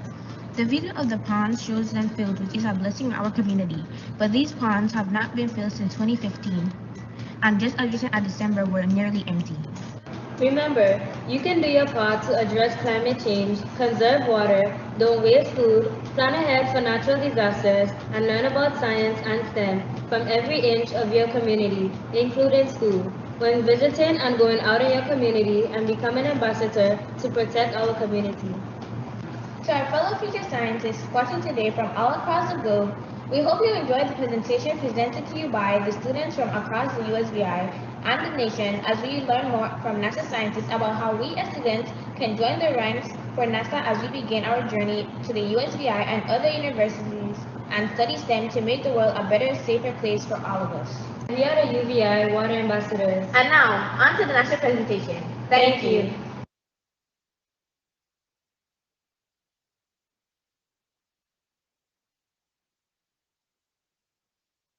Thank you so much, Lockhart Elementary Water Ambassadors. Really appreciate that. Now I would like to introduce my colleague at NASA, Miss Megan, who's going to introduce our guest speaker and help me with the event this afternoon. Miss Megan? Hi, everybody. Thank you all for joining us. Hope we have a lot of people on the line. I am Meghan Epperly. I am the Education and Outreach Coordinator for Exploration Ground Systems at NASA here at Kennedy Space Center, Florida. So today we are going to talk to you all about a little bit about the Artemis campaign and EGS, and just get you all interested in space and NASA. And for us today, we have Toon speaking, so I will go ahead and pass it over to her.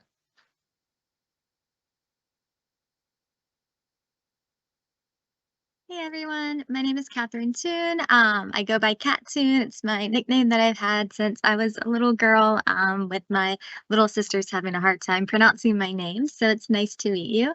And thank you so much for having me here today.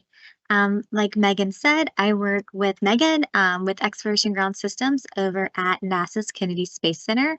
And I'm super excited to talk to y'all today about what we do at Exploration Ground Systems, as well as a little bit about myself. So like I said, my name's Toon.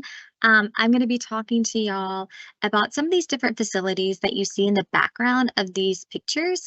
But before I get into that, I am the first one from my family to graduate from college, and I graduated from the University of Central Florida, and I received my bachelor's degree in elementary education there. So I used to be a teacher. I taught for 4 years before making the jump and coming over to NASA. And so, like I mentioned back here, we have some of the different facilities that I'm super excited to talk to you about today. This one is super special. This picture is super special to me because this is from the launch of Artemis 1, which was our first test flight and getting ready to go back to the moon. And this is in the Launch Control Center. And we'll talk about the Launch Control Center in a minute.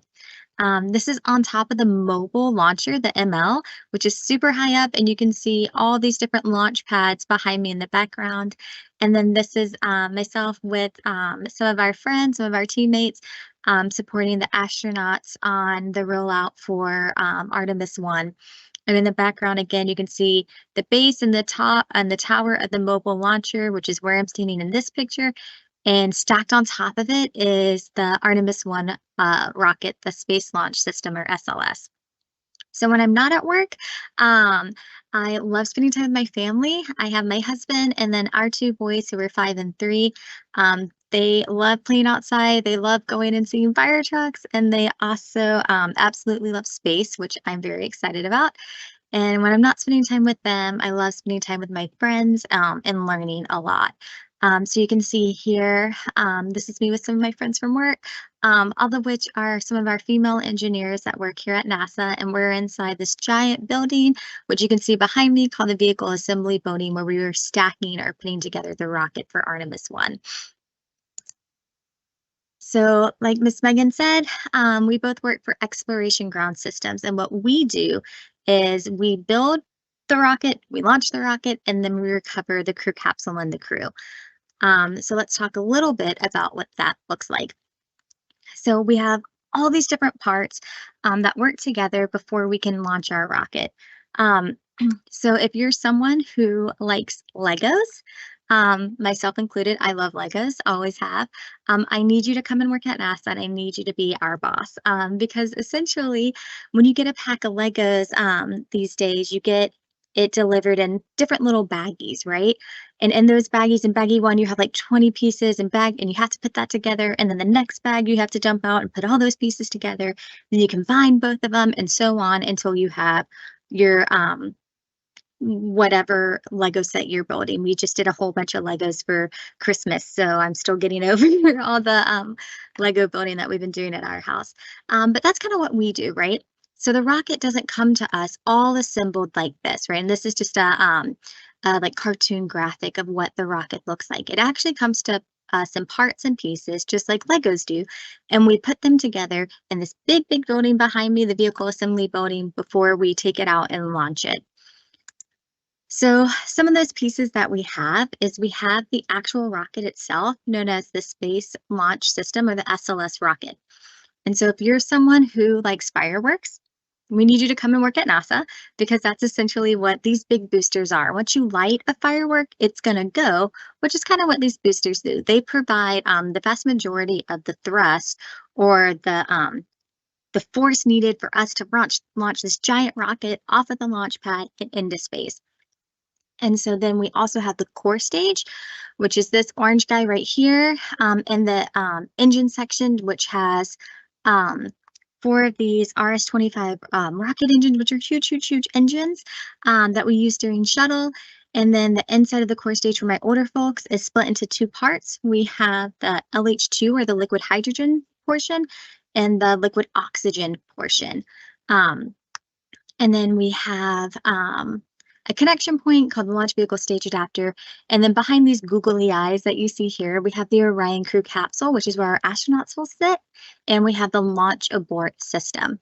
So when we get all these pieces, again, it's kind of like those Lego bags where we start putting a little bit together, and bits and pieces of the rocket start to get put together before we have the fully integrated rocket that we assemble at EGS. So like I mentioned, we have this big rocket. It is giant. And we have to have a really, really, really big building to put it together in, which is what we have with the Vehicle Assembly Building, the VAB. And this little graphic cartoon, her name is Fabulous. And what we do is we integrate or put together all those parts and pieces, just like Legos, in this big, big building. And once we get it all situated, we'll stack it on top of something called the mobile launcher, which I'll show you a fun little graphic of in a second. And we stack it on top of the crawler transporter and send it out. So this building is so big that you see the blue blue portion of the American flag on here and behind me. That's actually the size of a regulation NBA basketball court. So it doesn't look that big, but in reality, it's massive. This is a really, really, really big building. And the doors on it, which you can see those gray rectangles behind me, and the gray on the side of the graphic here, on the animation here, those are so big that it takes 45 minutes to open. So imagine trying to get to school and you have to wait 45 minutes for your garage to even open before you can get out and get on your way to school. So once we start stacking up the rocket, we stack the boosters, those white guys I talked about that are like fireworks, and the orange core stage. We stack that together on what's called the mobile launcher, which is this guy here. He has a base and a tower. And what that does is not only help keep our rocket standing upright and keep it secured, it also provides commodities, or things like fuel, breathing air, all these different things that are needed for the rocket and for the crew getting ready for launch. And then this guy right here is a crawler transporter. He goes really, really, really slow. He goes with the full rocket, with the mobile launcher and the rocket on top of them. He goes less than 1 mile an hour. So you could definitely win a race if you were walking even, or running in a race against the crawler transporter. And we go really slow because the last thing we want is to go super fast and our rocket tip and fall over. That would not be good. So, and the crawler transporter is so big that the top of it is the size of a baseball infield. So it's a pretty big piece of machinery too. And it helps take our mobile launcher with the rocket on top of it and go all the way from the Vehicle Assembly Building, the VAB, the 4.2 miles to the launch pad. And we launch from launch pad 39B. You can see it way off in the distance there. So once we have it all put together and ready to go, it takes that 4.2 mile journey all the way to the launch pad here. And you can see, like Dr. Hall had talked about, being somewhere nice and warm in the U.S. Virgin Islands. We're right on the coast in Florida as well, so we really enjoy the heat and warm weather. So if you want to come and work for NASA and you still want to be somewhere nice and hot, come to us at Kennedy Space Center and work with us with Exploration Ground Systems, and we'll keep you nice and warm. If you don't want to be somewhere where it's hot, you want to get out of the heat, there's plenty of centers all over the United States as well that you could go and spend time at. But once we're all ready to go and we take the rocket on top of the mobile launcher, which is on top of the crawler transporter, all the way the 4 miles down to the launch pad, that's where we then give the go for launch. So once it's there, we finish fueling it and getting it ready to go. And then what we do is we have in this building back here to the side of the VAB, is called the Launch Control Center. And that's where, and you'll see it in a video in just a few moments, that's where our first female launch director, Charlie Blackwell Thompson, gave the go for Artemis 1.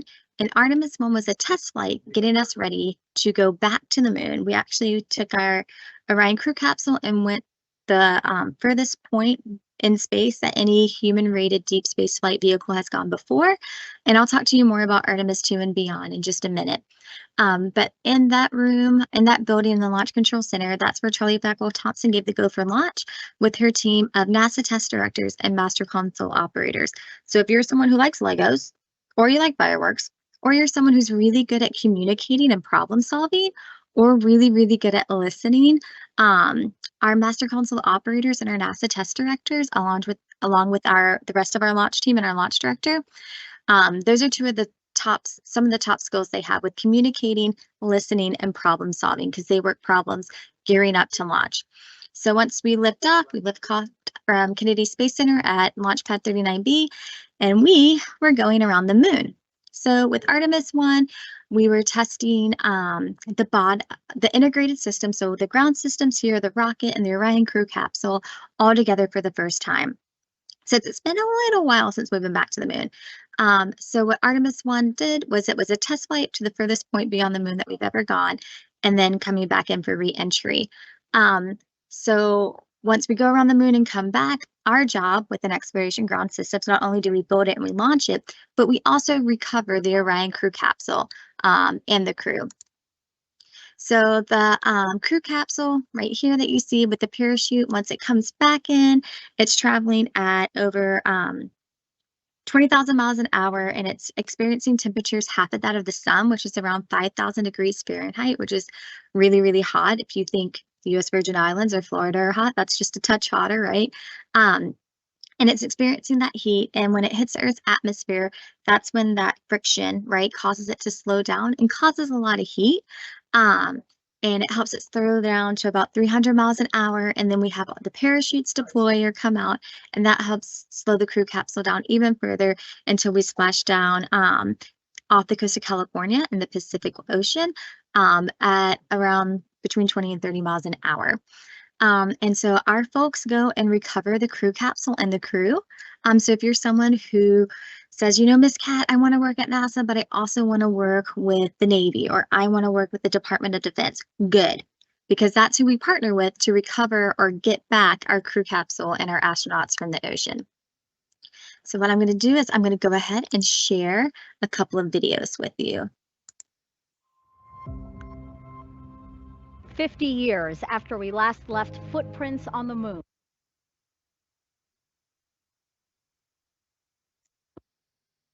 NASA's Artemis 1 is our first bold step towards getting us back there and pushing us farther than we've ever been before.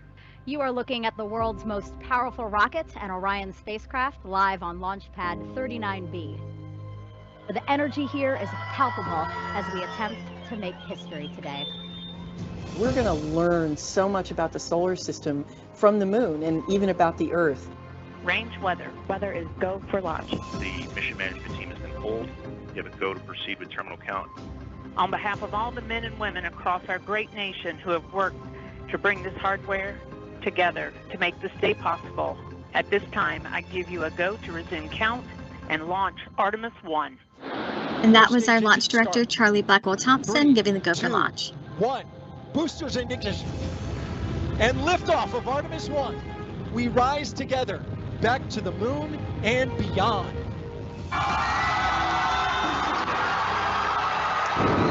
SLS now traveling 607 miles per hour. The harder the climb, the better the view. We showed the Space Coast tonight. What a beautiful view it is.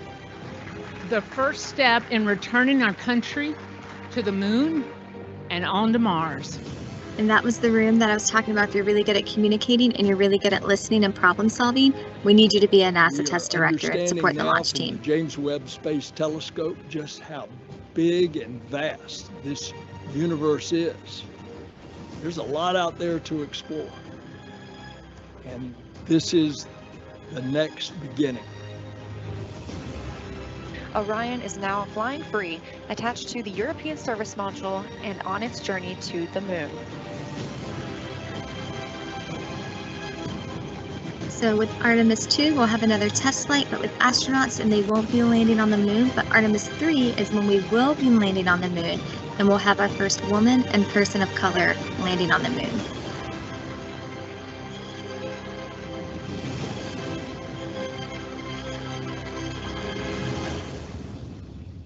And the reason why a lot of folks like to ask me, well, why are we going to the moon? We've done it before. We rise together, back to the moon and beyond. So I'll have folks ask me, we've already been to the moon, why are we going back? Well, that's a really good question.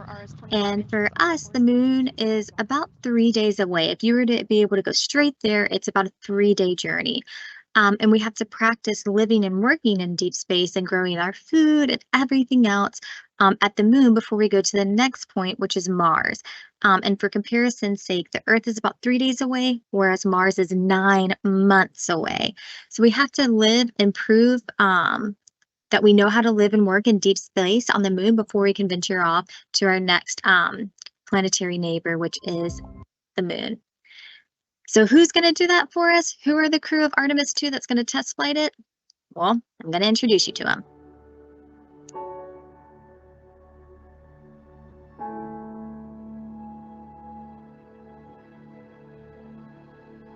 When I was young, I had a poster of the Earthrise picture, the famous picture that was taken on Apollo 8. And the fact that it was a human behind the lens that made that picture so profound and changed how we all thought of our own home was so amazing to me. The moon is not just a symbol of thinking about our place in the universe. It's not just a symbol of exploration. It's actually a beacon for science. It's a beacon for understanding where we came from. You know, pushing ourselves to explore is just core to who we are. That's a part of being a human. That's our nature. We go out there and we explore to learn about where we are, why we are, understanding the big questions about our place in the universe. The exploration we're doing is the first few steps on the path of getting humans to Mars. The Artemis campaign and missions have set such an ambitious goal for humanity that it's inspiring contributions from around the globe. Not just one nation is inspired and moved by this, but nations from around the globe are coming together. When I look at the Artemis 2 crew with Victor, Christina, and Jeremy, they want to go do this mission. They are keenly driven. They are humble to a fault. It is so cool to be around them. Artemis 2 is a huge mission, but I hope we will look back and realize that this was one tiny step in humans on Mars and a sustained presence on our moon. Before stage engine start. Artemis 2 will be NASA's first crewed flight test of the Space Launch System rocket and Orion spacecraft around the moon. To verify today's capabilities for humans to explore deep space And pave the way for NASA's long-term human and scientific presence on the lunar surface. we are ready. We are going to the moon for all humanity. We are Artemis.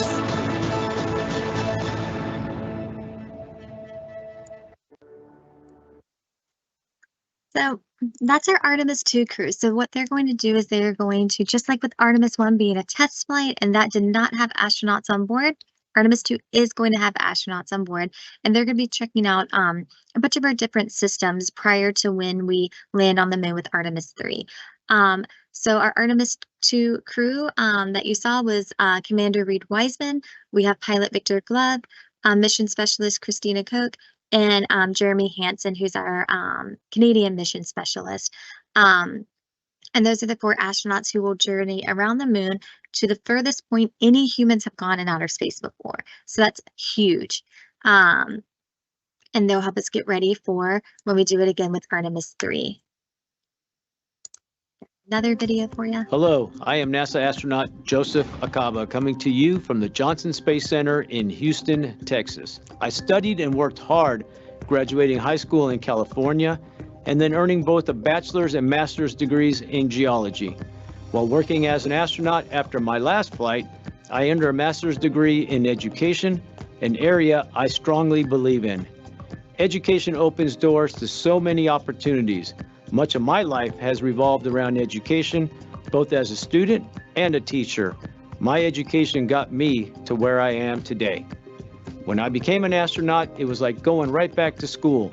We have to learn all about our spacecraft, we learn to speak Russian, and we train in high-speed, high-risk operational environments to help us get ready for a space mission. I've flown 3 missions, one aboard the Space Shuttle Discovery, and twice on the Russian Soyuz spacecraft. Missions lasted from 2 weeks up to 6 months. Here at NASA, we continue to advance the research and technology to return humans to the moon. We are still pushing forward with plans to send the first woman and first person of color to the moon under NASA's Artemis program. No human has set foot on the moon since Apollo 17 in 1972.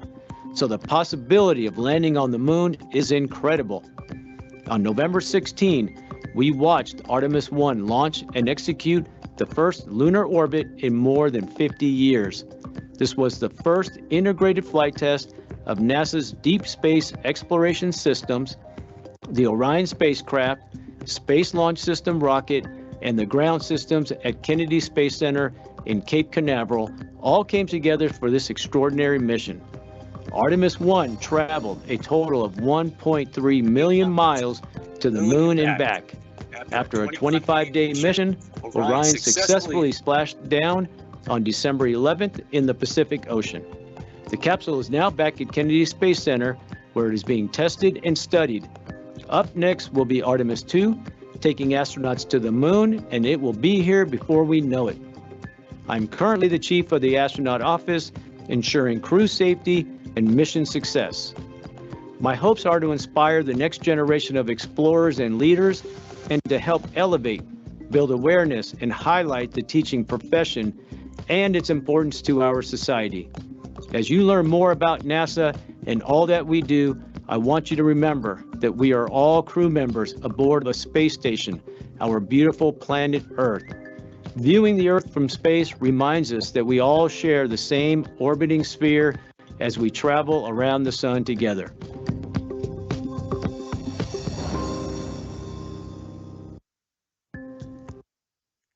So, just like Dr. Hall had said at the beginning during his introductory remarks, is that all of you are the best weapons, the best tools in moving our nation, science, our technology, betterment of humankind, honestly, forward, right? So it's really, really important that we have you come and work with us and help us grow as a nation and as a humankind. We do have some familiar faces here that are some U.S. Virgin Islanders that work with us at NASA. We have Dr. King, and he graduated from Ivana Eudora Ken back in 1983, as well as our senior systems engineer, Ms. Simone Fullwood, and she attended the Adelita Cancren Junior High. So all that to say, if I can do it, if Megan can do it, if your folks Dr. King and Ms. Ivana, if they can do it, you can do it, right? We have a whole different opportunities of jobs that some might not even exist yet, that you might come up with that are needed for NASA. You don't just have to be STEM minded, right? Science, technology, engineering, and mathematics minded, because there's a whole bunch of different roles here at NASA that you could do, going from technicians and welding. If you're someone who likes, if you're creative and you like art and design, we have our graphics design teams. We need, if you like food, right? If you like to cook, we have like astronaut chefs that figure out the food that's going to be going with them, the dehydration and rehydration process. If you like gardening, I love to garden. Didn't say I was good at it, but I like to do it. We had to figure out how to, the gardening and the growing that we did on the International Space Station, how we translate that to the moon and further on to Mars.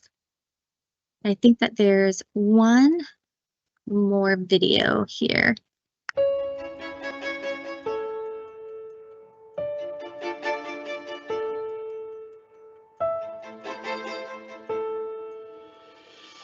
We need you, all of you, to go for everyone. Where no one has gone before, to help humanity reach our collective goals of exploration and discovery. Unlock your potential side by side, interns, civil servants, and contractors. You will be mentored, you will be coached, and you will be challenged for your personal growth and for the success of the Artemis mission. Your talents, your skills, and your perspectives are needed to make this possible. Splashdown. Begin your journey from the ground up. The time is here. The time is now. Sorry about that. It was a little bit on the glitchy side. But like you saw, we have all different opportunities that are here, whether you do, for my older folks that want to do internships with us, we have so many career paths out here, all different types of engineering that are needed. You can see the flight elements, launch engineers, test flight engineers. We have project management. So if you're really good at leading and inspiring, we need you in management and leads positions. We have our software designers with CAD, avionics, software developers, as well as our mechanical technicians, and a lot of hands-on folks that you see here, like welding. So maybe you're like, you know what, Miss Toon, math and science are not my jam. I love working with my hands. I love being hands-on. Perfect. We need you to work at NASA. From welding technicians to launch pad construction. These are highly skilled, highly important jobs as well. Avionic technicians, flight controllers, like we talked about with our food scientists, down to social media, right? Communicating what we do today is important because we're talking to you and you're the future. You're going to be mine and Meghan's bosses someday, and we need you to be there. You know, robotics designers, graphic design, spacesuit designers. So if you're someone who likes to sketch clothing, right? We have to design clothing to be able to live and work in deep space. Geologist, except for on the moon, right? The moon has craters. We have to deal with earth shadows and sunshine and earth shine. We have astronaut trainers. We have to prepare the crew for 1/6 of the gravity that they experience on Earth. That's what they'll experience on the moon. So there's all sorts of jobs out there, all of us at the end of the day working together for exploring the universe. And so with that, I think we have some time for questions. All right. Super. Thank you so much, Kat. Excuse me. That was so great. I hope everybody learned a little bit about the Artemis program, how we build the rocket and launch it and then recover the capsule. I will pass it back to Christina to see if we've had any questions come in. Otherwise, we'll just have an open discussion and we'll see what we can hear from you all. Right. So at this time we don't, someone's typing, but I can't see it yet.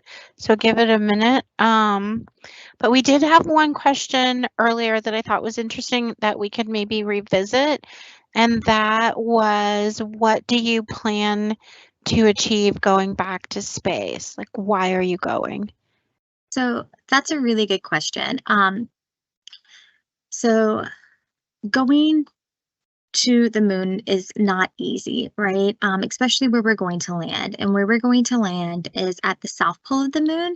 And going to and from the moon, like we talked about, if you're able to go straight there, it's about a 3-day journey, whereas going to Mars is a 9-month journey. It's significantly longer. So we have to practice what it's like to work and live and problem solve in deep space on the moon before we go to our next planetary neighbor, being Mars. There's you know, a lot of things that we didn't know back then. Like now we know that there's ice on the moon. We're able to drill into, you know, what we're wanting to do, right, is take that ice, and as my older folks know, ice is frozen water. Water is composed of hydrogen and oxygen. And just like we talked about, that orange portion, that big orange segment of the rocket, the core stage, that's composed of or made up of hydrogen and oxygen. Obviously, potable water, drinking water, all these different opportunities to be able to utilize some of the resources on the moon. And to just learn more about what it's like to work and live in deep space, especially that far away from home. Okay, we have one question from Sycamore School in California, and they would like to know, what do astronauts eat and do they drink water in space? That's a really good question. So we actually plan out the astronauts' food pretty far in advance. So we use like yes, they can drink water and everything else. It comes out not like we do, like with like a bottle of water. It actually has to be done through this like special straw, because if not, the water would float up and there would just be water molecules, little balls of water floating around. Um, but they do eat in space. Obviously, they have to eat. Some of the things are like a big one was peanut butter, and doing it on like a tortilla shell and rolling it up, because that way it's a lot easier to hold on to and you don't have to worry about runny peanut butter globs coming out and being like those water bubbles that we had talked about. If you've ever had freeze-dried ice cream or space ice cream where it's like hard freeze-dried food, they eat that and then it's sent dehydrated, and then they have to rehydrate it or add water to it to make it a little more palatable. But you know, things like crackers, they eat vegetables, they eat fruits. You know, they're growing vegetables and whatnot in space. So yes, they do and eat and drink. And for a lot of the prepackaged food, we do plan that out with them a long time in advance. Thank you. That was a good question. Thank you. That's great. And you answered the other question about ice cream. Yeah, I'm not Super. a big fan of freeze-dried ice cream. I don't like the way it feels. So I don't know if I could be an astronaut based on that alone. That's funny. Megan? I was going to ask Kat what your favorite thing about your job is working at NASA. Wow. So that's a hard question. It's twofold. I guess threefold. So one of my favorite things is that I'm constantly learning. There's not a day that goes by that I don't learn something new. Um, I get to work with some of the best people on this planet, and even, you know, off the planet as our astronauts do leave Earth. But everyone is very kind. That's one of the traits that a lot of the folks have in common out here is not only are they smart, they're able to problem solve, but they're kind and they genuinely care. Um, and the fact that I get to look out my window and see the vehicle assembly building, that's incredible. It's not something that everyone gets to see every day. So I guess the people that I work with, being a part of history, being able to make that tangible impact and hopefully inspire other folks to come and work with us. Those are my favorite things about my job, for sure. I think Okay, that's so great. Sorry about that. I'm trying to read and text at the same time. So I have a teacher online that would like to know what type of resources are available to be used in the classroom from NASA attached to science. And is it for grade school? Do you have anything for grade school kids? Go ahead, Miss Megan. Yeah, okay, I can take that one. So it is a very simple answer, but it is a great resource. But nasa.gov, which is our official website run by the federal government, by NASA. If you go to nasa.gov, there are endless resources there for teachers and students. It can be anything from coloring pages you can download for things like that, or there are science experiments that you can run with your class, or if you are a student and want to do something at home, you could see one of these science experiments and teach your parents a little bit about space. But there are several places on nasa.gov. If you just go on there and start to download some of those resources, you will find that there's endless possibilities there. There's some really fun things to do, not just with exploration ground systems, but with other programs across NASA as well. There are several fun things, and I can put that link in the Q&A of this chat. So if anybody can see those, I can put that there. Oh shoot, where'd you go? I lost you. There you are. Okay, I did it. I found it. I'm sorry, but I think I'm posting to us. I don't know. Okay, we have a question here. Hang on one second. Okay, published. Okay, okay, it's me and you posting. Okay, when is the Artemis 2 scheduled to launch? That's a great question. Artemis 2 is scheduled to launch no later than September of next year, so September 2025. And then Artemis, and again, that'll be, our astronauts won't get out of the crew capsule. They won't be landing on the moon. They'll be going to the furthest point that any humans have ever gone in space ever. And then Artemis 3 will take place no later than September of 2026. And that's when our astronauts, the first woman and person of color, will touch down onto the moon. So we got a lot going on within the next 2 years that we are very excited about. And then one of the students in Tennessee would like to know, do they or will they drive cars on the moon? Like, is that a goal for us to be able to do that? So we have been driving them. They're called lunar buggies. And those are manually controlled, like space buggies, are kind of like a go-kart or like a ATV four-wheeler type of vibe to it. That's made with the reduced gravity in mind. It has, because the moon is covered in this regolith or this like moon dust, so it has specialized tires to accommodate for that. But you can't just drive around crazy because there are giant craters that are really, really hard to see depending on where the moon is in its cycle and where the sun and earth are and how much light there is. But not cars. We won't be driving cars per se, but we will be driving moon buggies around the surface of the moon on the South Pole.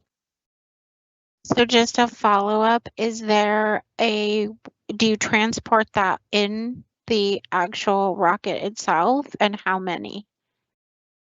I'm not sure how many moon buggies we plan to have up there, but we do partner with our commercial lunar partners, and where we will send up lunar payloads. So we'll have this thing called the HLS, the Human Lander System, and that's essentially like a taxi, right? From where the crew will be in orbit down to the moon and back up. So like a moon taxi, if you will. We'll have landers that will touch down onto the moon in strategic points to where we will have different payloads being able to be delivered, whether that be another moon buggy or different drop spots that where our astronauts might need things in the future. Super. Alrighty, well, if we don't have any other questions, do you want to make any final closing comments, Miss Kat? I mean, first of all, thank you so much for having me. This is the best part of my day. I love talking to students. I love helping answer questions or inspiring or hoping to put a little nugget in your brain about, you know what, if she can do it, if she's the first one in her family to graduate college, I can do it too. You know, we definitely need you. We need your creative minds. Y'all are going to be able to come up to solutions to problems that we don't even know exist yet. You know, we need y'all to help us move forward for the betterment, not only of, you know, our country, and for the nation, but for the whole world, for humanity as a whole. So thank you so much. Teachers, obviously I'm biased. I think teachers have the hardest job in the world. But definitely thank you so much for all that you do in inspiring our current and next generations of explorers. Remember, at NASA, you don't just have to be STEM-minded. We have a lot of hands-on technician type of jobs with the construction, with welding, with all those different areas. I mean, there's truly a job out here for everyone. So I encourage you to continue to be good listeners, to be able to think with that mindset of creative problem solving, to be able to communicate with others, and just to continue to work hard and continue to chase your dreams. And thank you so much for letting me come and talk to you today. I loved it. Thank you. Miss Meghan? Yes, I just want to reiterate and second everything that Ms. Toon said. I am so grateful to be able to talk with you all, you know, despite being in different parts of the world right now, and we can all connect with each other. And if there's anything that any teachers on the line or students ever want to know about NASA or EGS or how you all can get involved, Christina has all of the information. You can pass things along to me. I love to get connected with everybody as much as possible. But otherwise, we are excited, and hopefully next time we see you all, it will be in person, and we'll do that next time. And for those teachers online, if you have junior or high school students and you want to find out about internships on Wednesday afternoon at 3:30, we're inviting teachers, junior high, high school youth, and college youth to take part in our internship and teacher or educator resource session. It'll be from 3:30 to 4:30 on Wednesday. Please reach out. It'll also be on Facebook Live. Thank you for joining us, and thank you to everyone near and far for coming. Thanks so much.